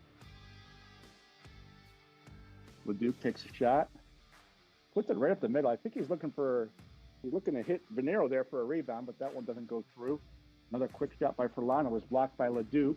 Chatterton takes it to the corner, played by AJ O'Connor. Chatterton looks. A really stalwart defensive team right here by the Michael Scott Hockey Company. I mean, you got Matt Sidor, Glenn Fridman. I mean, good defensive players right there for the Napster Marauders. Furlano takes the puck. Ooh, good play by Leduc as he saved that one. And Furlano sets up Petrie, and that is going to be a combo to watch this year as it is now a 5-2 hockey game. Great looking goal right there by Petrie, set up by Furlano. And like I said, that is a combo to watch for this Michael Scott Hockey Company team. The Michael Scott Hockey Company team was picked by Dan Thiesing, the captain. He's had a couple opportunities this game, and it's been a low-scoring game so far, honestly, for an RFHL tilt. Chatterton, nice play by Sisson right there as he was able to stop Chatterton really quickly on the doorstep. Kyler Antilla takes the puck through the middle, and that's played by Dave King and Leduc. Leduc gets position, trying to find a pass partner. Sees that Glenn Fridman's open, passes it to him, tries to get it down to the middle, passes it off to Antilla. Antilla gets it to the other side where it's played by Leduc. Leduc versus Furlano. Leduc gets the puck out front nicely. Here's Kyle Antilla, and guess what? Kenton Swade is right there. Kyle hit him right in the chest right there, as it was a good setup, and right as I say that, puck goes down to the other end and beats Brandon Sisson, and I think that may have been Furlano who beat him down there from the other end, and it is a 6-2 hockey score with the Michael Scott Hockey Company in the lead. Great showing right here by the Michael Scott Hockey Company. Came up short last week, but I could tell that they have some players that are going to make this a really good season. Played one of the better teams in the RFHL last week, so this week is a good showing. Leduc passes to Kyle. He had him backing away. Good pass right there, but Kyle got it right into the goalie's mitt again as he had a streaking Glenn Fridman coming down the middle. Dave King takes the puck down to the other end. Nice play right there by Dave King as he stops Leduc, who was checked initially by Dan Thiesing. And looks like we'll have a timeout as that puck was tied up in the corner. And what I call my blind spot. I can't see over there, so whatever happens, you can see it better than I can on the RFHL YouTube channel. And give a shout out to the RFHL YouTube channel. Been broadcasting these games the past 2 or 3 years so far, and getting us a little bit of a following here in Rochester. Nice shot right there by Kyle Antilla, but Kenton Swade was able to make the save. Petrie shoots it down to the other end look at that, Leduc. Nice play right there by Kenton as Kenton was able to make the save, and he had a Leduc coming up with his eyes on fire right there. Shelton takes the puck, blocked. Puck goes to the other corner. Kyle Antilla with the puck. Gets it to Leduc. Leduc looking for a passing partner. Gets it off to Kyle on the other side. Kyle takes a quick shot. That one is blocked right there by Dan Thiesing. Kyle looking to get open. It looks like we have Glenn Fridman gets it to Leduc out front, but that's intercepted by Petrie. Petrie takes a quick shot on one side, then Shelton shoots it to the other side over to Petrie, and that one went wide as well. And we still have ourselves a 6-2 hockey game. And Kyle Antilla streaks through the middle, and he halves it for the Napster Marauders, his team captain. and he makes it a 6-3 hockey game. As there was just a slight defensive lapse right there from the Michael Scott Hockey Company, and Kyle was able to make them pay on that one. Nice looking play by Kyle. He comes off the court, brings out Matt Sidor and AJ O'Connor and Tom Venero out there. Jake Shelton takes the puck behind his own net with a 6-3 lead. There's Michael Scott Hockey Company. Shoots out to Petrie, and that's a great play right there by Brandon Sisson to keep this a close game. Sidor takes the puck, he shoots it, and Jake Shelton returns the favor on the other end. AJ O'Connor puts the puck into the corner. Shelton looks, floats it outside. What a good play that was, and Petrie shot the puck right over Brandon, and Brandon made a great save right there because he had two guys right on the doorstep and was able to help his team's slight defensive lapse right there. And he just does it again as another shot comes at him. Sidor with the puck. Look, gets it to Tom Venero, and that puck was saved quickly by Kenton, and he steps on the puck. Shelton with another quick shot. Sidor saving his goalie's back right there, and he takes the puck. Gets it to Venero. Venero played nicely by Shelton. Venero takes a quick shot, and that is a Kenton Swade windmill save. And that looked like a good one, Kenton, as he had Tom Venero going from one side to the other, and that was just a really great save by Kenton Swade. As he stops another one, as he had Matt Sidor with a head of steam going right at him.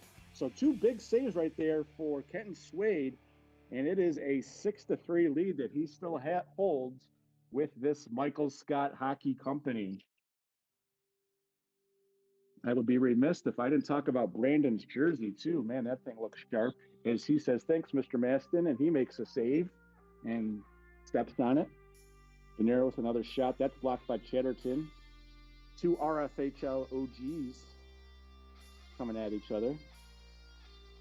Puck goes behind the net, played by AJ O'Connor, looking for a pass partner, trying to do a little bit of a. He gets the puck. That's played by Petrie and Chatterton. Sidor looking for the.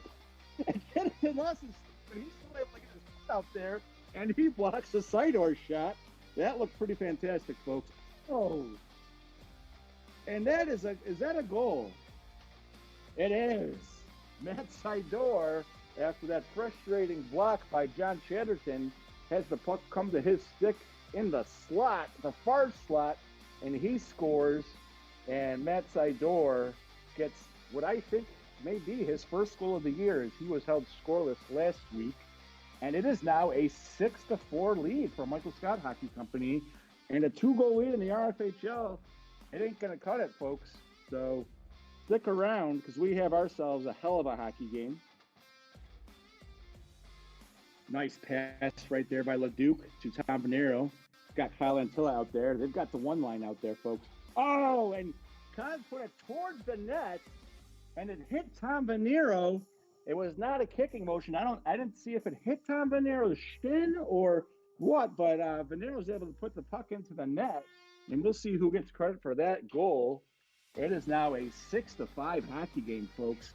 They have come back with their last 3 goals here, as the Napster Marauders are ready to make a run here.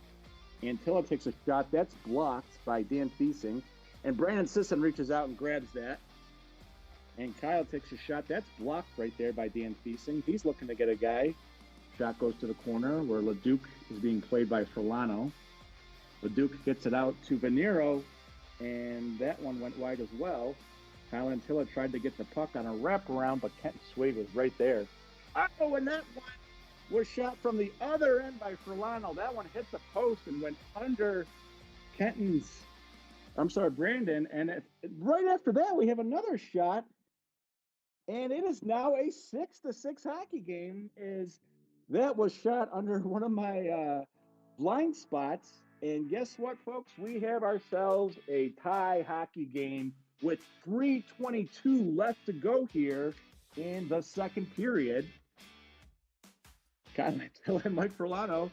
And if it was the NHL, Furlano might have gotten kicked out of the circle there. He took a quick jump. But it's a tie hockey game, folks. Anybody's game right now. And Solano looking for a shot, takes a shot, and hits friendly fire, hits Kyle Antilla's stick, and he accidentally puts it past his netminder, Brandon Sisson, and they retake the 1-goal lead as Michael Scott Hockey Company is up now 7-6.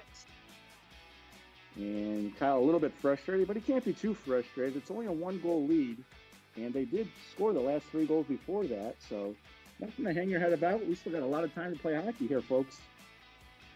Solano doing his patented workaround, being played nicely, really nicely by Glenn Fridman, and Leduc comes over to help out. Solano's still with the puck.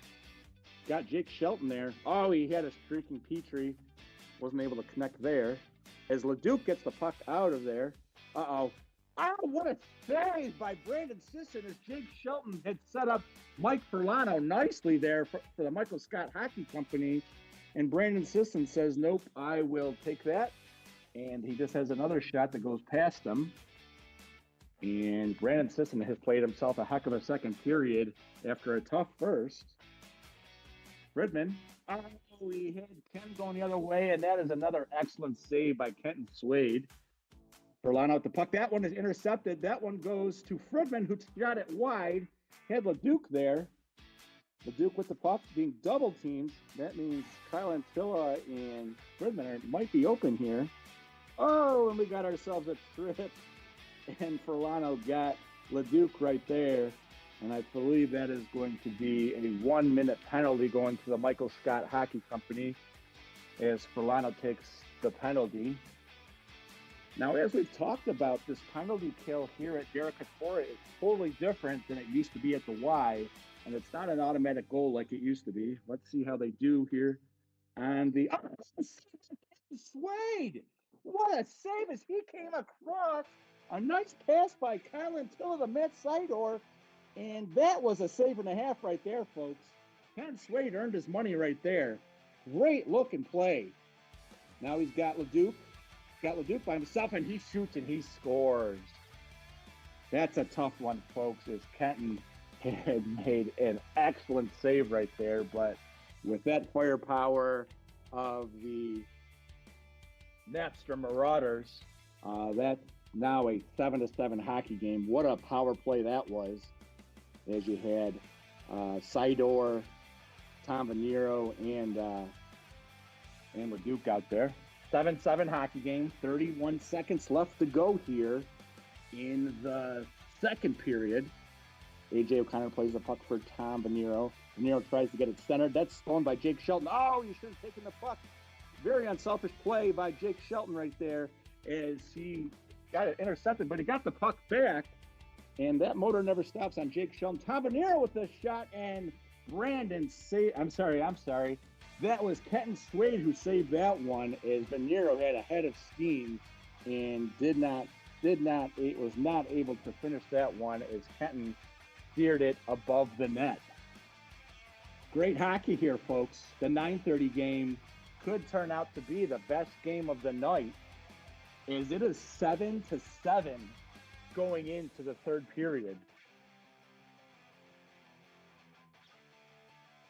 And we will see who comes out to play right here in this third period. I really couldn't pick this one, folks. This is an RFHL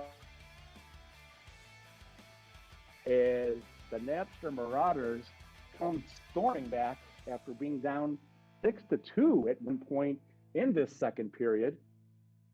And let's take a quick pause here for station identification.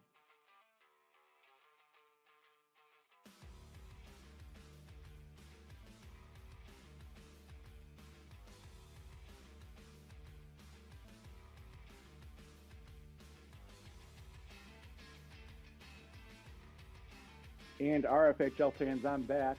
There is no station identification. I don't have that kind of technology. And you were punked right there, quite honestly, as there was no station identification. Rob, what are you talking about? And we are getting set here to start the third period of the 9:30 hockey game. Looks like the Napster Marauders will start out with Sidor, O'Connor, and Venero. And the Michael Scott Hockey Company will start with Jake Shelton, Dan Thiesing, and John Chatterton. Haran checking with both goalies to see if they're ready. We are ready up here in the broadcast booth. And here we go. Third period action up here at Defunct. As O'Connor takes the puck behind the net. Played by Jake Shelton. He gets it towards the middle. He got lucky there as Venero was right there. Venero takes a shot. That's played by Matt Sidor. Sidor tried to get it to the net, and he hit a streaking A.J. O'Connor right there. Chatterton takes the puck down to his end, looking to slow pace down. And, folks, this is a privilege. Commissioner Jeff Keating has just joined here. And Tom Venero, sweet, just made it an 8-7 hockey game as he was left alone. No, that was the rookie. That was the rookie AJ. First goal of the game. First goal of the season. Okay, I didn't That was see where rookie. that one came from. Okay, well, you distracted me by just showing up here. Are you doing the scoreboard? Are you doing the scoreboard? I am so bad at that. I do say the score quite frequently, though. Okay, I'll update. You keep going. I'll update it, but I'll join you for the third here. We got a good game here. So I appreciate it. And AJ O'Connor unties the hockey game here for the Napster Marauders, 8-7. Quick shot right there by Dan Thiesing. Sidor takes the puck to the other end where it's played by Tom Venero. Sidor is streaking. He has another shot. Good save right there by Kenton as he completely cut down that angle. Boy, the rookie AJ O'Connor coming through right there. Big way to score your rookie goal is to untie a RFHL game that late in the third period. this is going to be a good one. They caught up here. Napster Marauders here. Yeah, it was a 6-2 hockey game at one point. So definitely, and they're now up by 1. So we'll see if the Michael Scott Hockey Company can respond. Sweet. From where you've stood so far in this game, what have you seen? I mean, I only watched the second. I did not watch the first. I was getting my stuff together. But yeah, I mean, Napsters was really coming on. I think they got a power play goal there. Ferlano took a penalty, and Napsters got the There's lots of energy down here from Napster. They're right in front of me here. There's lots of energy from them, cheering and jeering sometimes. But hey, all in good fun. But yeah, they got some good energy here. So absolutely, and great save right there by Brandon Sisson as he had 2 of the better goal scorers in this league, Jake Shelton and Ferlano, right on the doorstep. Speaking of good goal scorers, here comes LeDuc, and that puck is saved by Ken Swade, and that was a really good play by his captain, Dan Thiesing, right there. Oh, Ferlano got the puck off the turnover, and he still got Petrie with them.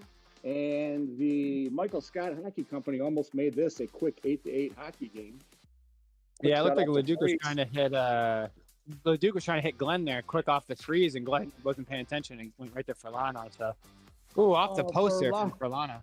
Yeah, he had a good pass right there from Petrie, and it's still an 8-7 hockey game with 11:45 left to go here in the third period up here at Defunct for the 9:30 game.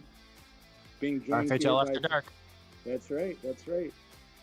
Commissioner Jeff Sweeting joining us here for the third period as Kyle Antilla takes the puck around.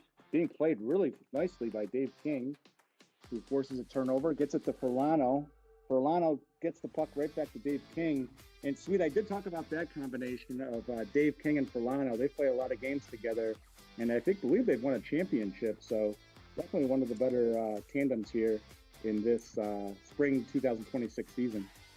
Yeah, and they complement each other too. Ferlano is more of a forechecker, down low, grind it out, and King is more of a stay-at-home defender. Although now they just switched positions. As I say that, it's a commentator's curse, but typically that's how they play. So yeah, they're a good yin and yang for each other. They have played each other with each other a lot of times. I actually have played with Dave King a lot of times, and I told him this year that I wasn't going to pick him.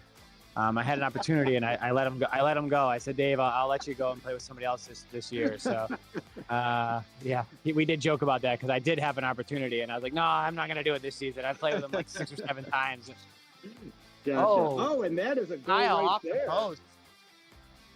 Nice. Kyle looking off goal. the post. Who shot that? Was that Kyle from all the way? Or? Yeah, that was Kyle, right from almost directly underneath you, right just about half, off the Boy. post and in. It was off the post, or right over his shoulder. I don't think that there was much room there, but Kyle was able to fit it in there off the post and in. So don't sleep on these 9-7 now. RFHL games. Yeah, don't sleep on these RFHL games. Is they had a 4-goal deficit at one point, and they have gone ahead by 2. And the Michael Scott Hockey Company looks to even it up here. 9:47 left to go here in the third period. John Chatterton looking for a pass partner. Has Petrie right there. Oh, that pass is off his foot. Goes to Sidora. And now, you got LeDuc with, what a move that was.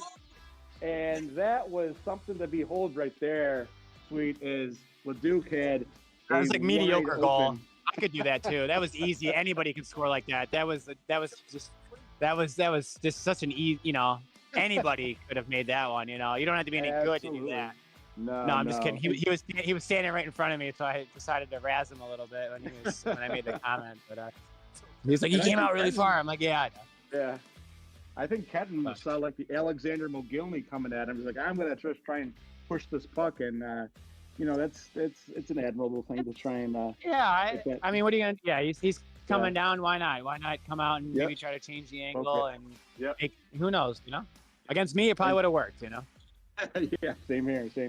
As Chatterton takes a long shot, and Brandon Sisson starting to see everything here, as it is now a 3-goal lead for his team. Got Jake Shelton on the other side. Jake gets it off to Chatterton. Chatterton gets it off to Thiesing, who almost had a good shot at that. And AJ O'Connor blocks that. He's being played by Dan Thiesing. Thiesing gets it over to the other corner. De Niro looking. Nice play right there by Dan, who gets in front of AJ O'Connor. Oh, and John Chatterton tried to get it to Jake Shelton out front. And Dan Thiesing, that one went right over his stick. Quick shot, goes wide. AJ O'Connor plays the puck, tried to at least, and he had John Chatterton to contend with. He won't be the first, and he won't be the last. What a save right there by Brandon Sisson, as John Chatterton had set up Jake for one of his patented quick shots, and that one was saved. And like I said, Brandon Sisson is really starting to see this puck well here in the third period, Sweet.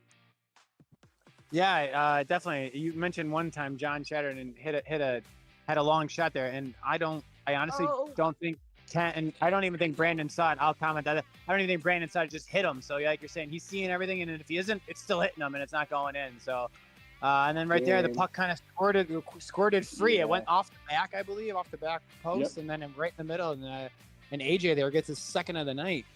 It's a game of bounces, Sweet. That was a nice looking bounce right there, and AJ was right there for it, and it is now a 4-goal lead right here for the Napster Marauders. But do not count out this Michael Scott Hockey Company, as they scored 7 almost goals hit me in pretty the quick. face. I was going to say that was in your area. Was Kurt over there to protect you? Is my question. Okay, I'll stop saying bad things about you. That's my blind spot there, and that's where Sweet is right there behind the basketball. And here comes Kyle Antillo. Talking to my agent. Played by Dave King. Nice play right there by Kent Swade to keep this a 4-goal game. Verlano takes a quick shot. That is a goal, and Brandon Sisson definitely didn't even see that one off of the freeze. And it is now a 3-goal game with 6:23 left to go here in the third period. 11-8, Napster Marauders beating the Michael Scott Hockey Company. Kyle, LeDuc. 6:10 left. 6:10 left to go right there. That's something to celebrate. And, what a play right there by Dave King, as he was almost able to dig that one out. And when I say good play, that was a good play by Brandon Sisson. Dave King just barely missed it there. Dave King with the puck in the corner near you. But we have a whistle. Looks like we have a kick. Sweet, what are you hearing down there? The puck was shot into the bench and it hit AJ in the stomach there. So the team was saying that's what you get for scoring 2 goals. So as Glenn Friedman tried to take one off the freeze. But no, I mean, this game is good. I mean, we're 5.5 left. If Michael Scott can get another one here, this could be a tight game. here. Well, I think whoever gets the next goal might end up sealing it here. Nice save by Brandon there. Oh, yeah. Yes, it was as Petrie had ahead of steam. Ferlano being started by Leduc. King started by Fridman. King trying to get the puck down below, looking for a pass partner. He's got Petrie right there, but Ferlano is played nicely by Leduc. And Leduc will take the puck off of the freeze. No, I'm sorry. That puck will go down to the other end. Yeah, it was like a playback, a pushback. Okay. Leduc kind of pushed it into Brandon, which Gotcha. it was subtle. It was subtle, but that's literally what the rule is for. So you That's don't the do rule. that. Wow. And Dave King just set up Ferlano for a quick one-timer. That one just barely went over the net. And Petrie just almost blocked a shot by Leduc that might have went into his own net if he wasn't careful. Glenn Fridman with the puck in his zone. Oh, good shot. Uh-oh, here comes Shelton with a quick...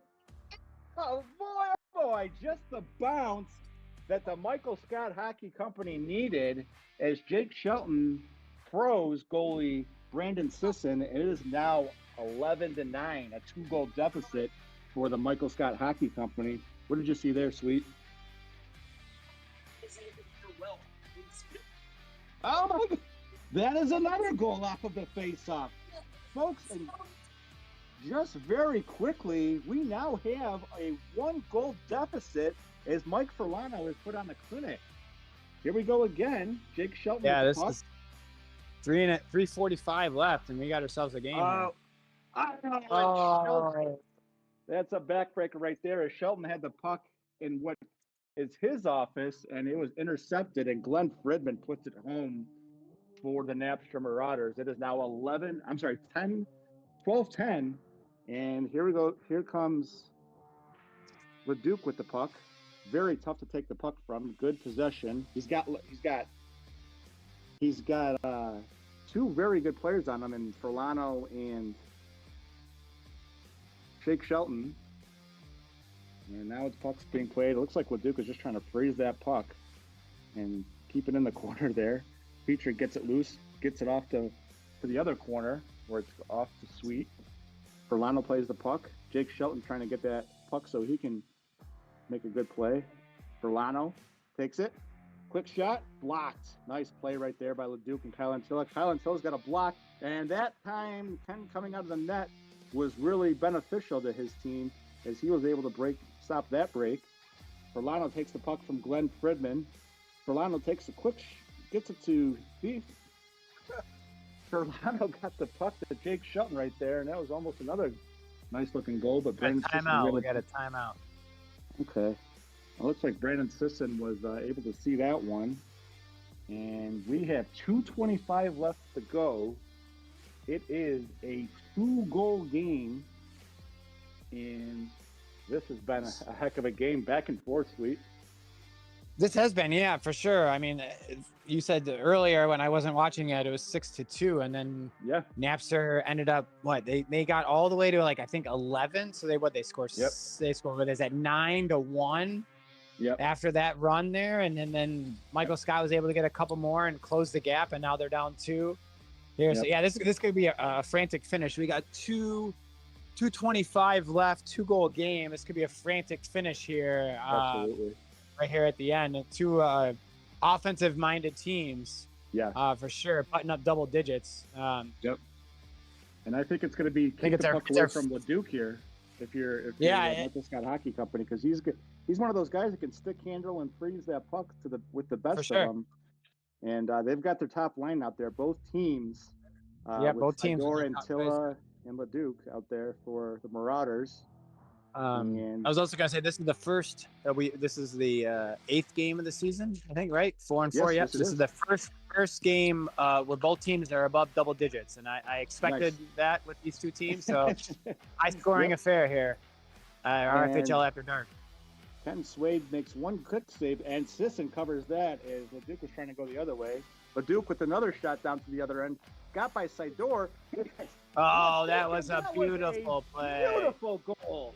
That is just the opposite of what Michael Scott Hockey Company was looking for.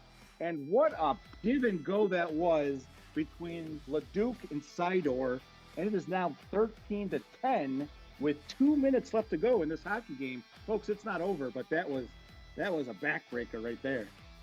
That was a pretty goal, yes. Leduc shot it, and Sidor got the rebound, and then you could hear it from where I'm standing. That you could hear. And looks like we have the door open on the other side. Okay, I'll go over there. Nope. Somebody yeah, we can hear. Okay, cool. We got it. Yeah, Leduc, you can hear him call for it. Sidor got the pass to him. Sorry, I'm talking over you. All right, 3 minutes. Right, you set the stage. You set the stage. Go for it. All right. Quick shot right there, and Mike Furlano gives it to Petrie, and he has just made it a 13-11 game, and Michael Scott Hockey Company is not done. And there's 1 minute and 34 seconds left to go. It's going to be fast and furious here, folks, as A.J. O'Connor tries to get the puck. He's got the puck by the door. Petrie's trying to take the puck away from him. Nice play by O'Connor to get the puck to the other end. Furlano with the puck.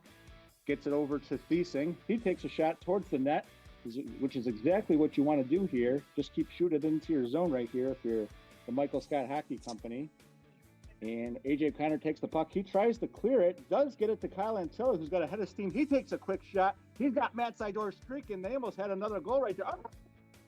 And Kyle Antilla tripped over Michael Furlano, tripped over Kyle Antilla. And the refs are not going to call that one. It seemed to be incidental contact. Furlano takes another shot. I thought it was from my. Yeah. I'm not the ref. I'm not the ref, but it looked like it. I'm not the ref, but it looked like it. Yeah, it looked like they just feet got tangled or. I know. And Petrie and Furlano trying to take another shot. That one goes off, and Sissa makes another save, and he gets the rebound and covers it.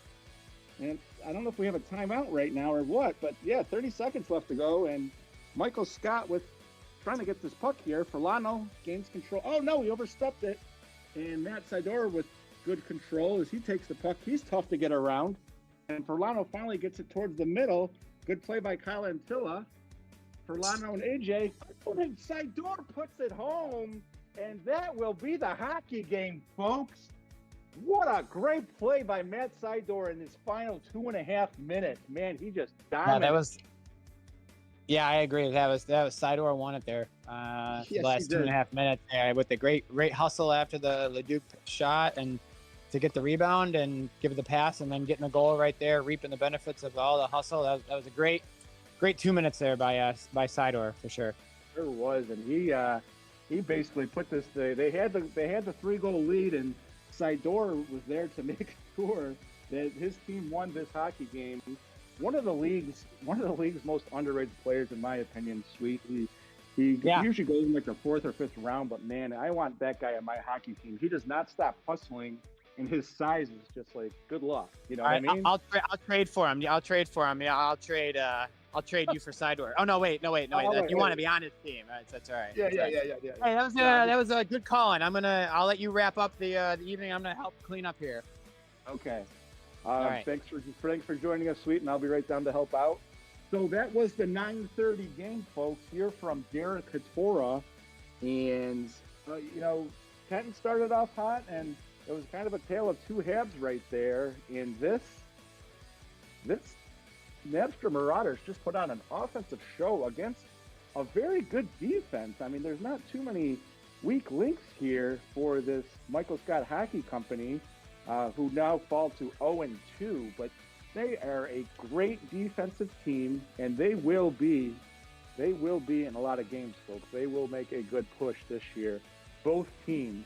But tonight, the Napster Marauders take this one by a score of 14-11 up here at Derek Katora, and that will put an end to the 4 games of Week 2 here up at the RFHL. For Jeff Sweeting, I'm Rob Maston. Thank you very much for listening in, and we will see you next week. Is it Wednesday yet?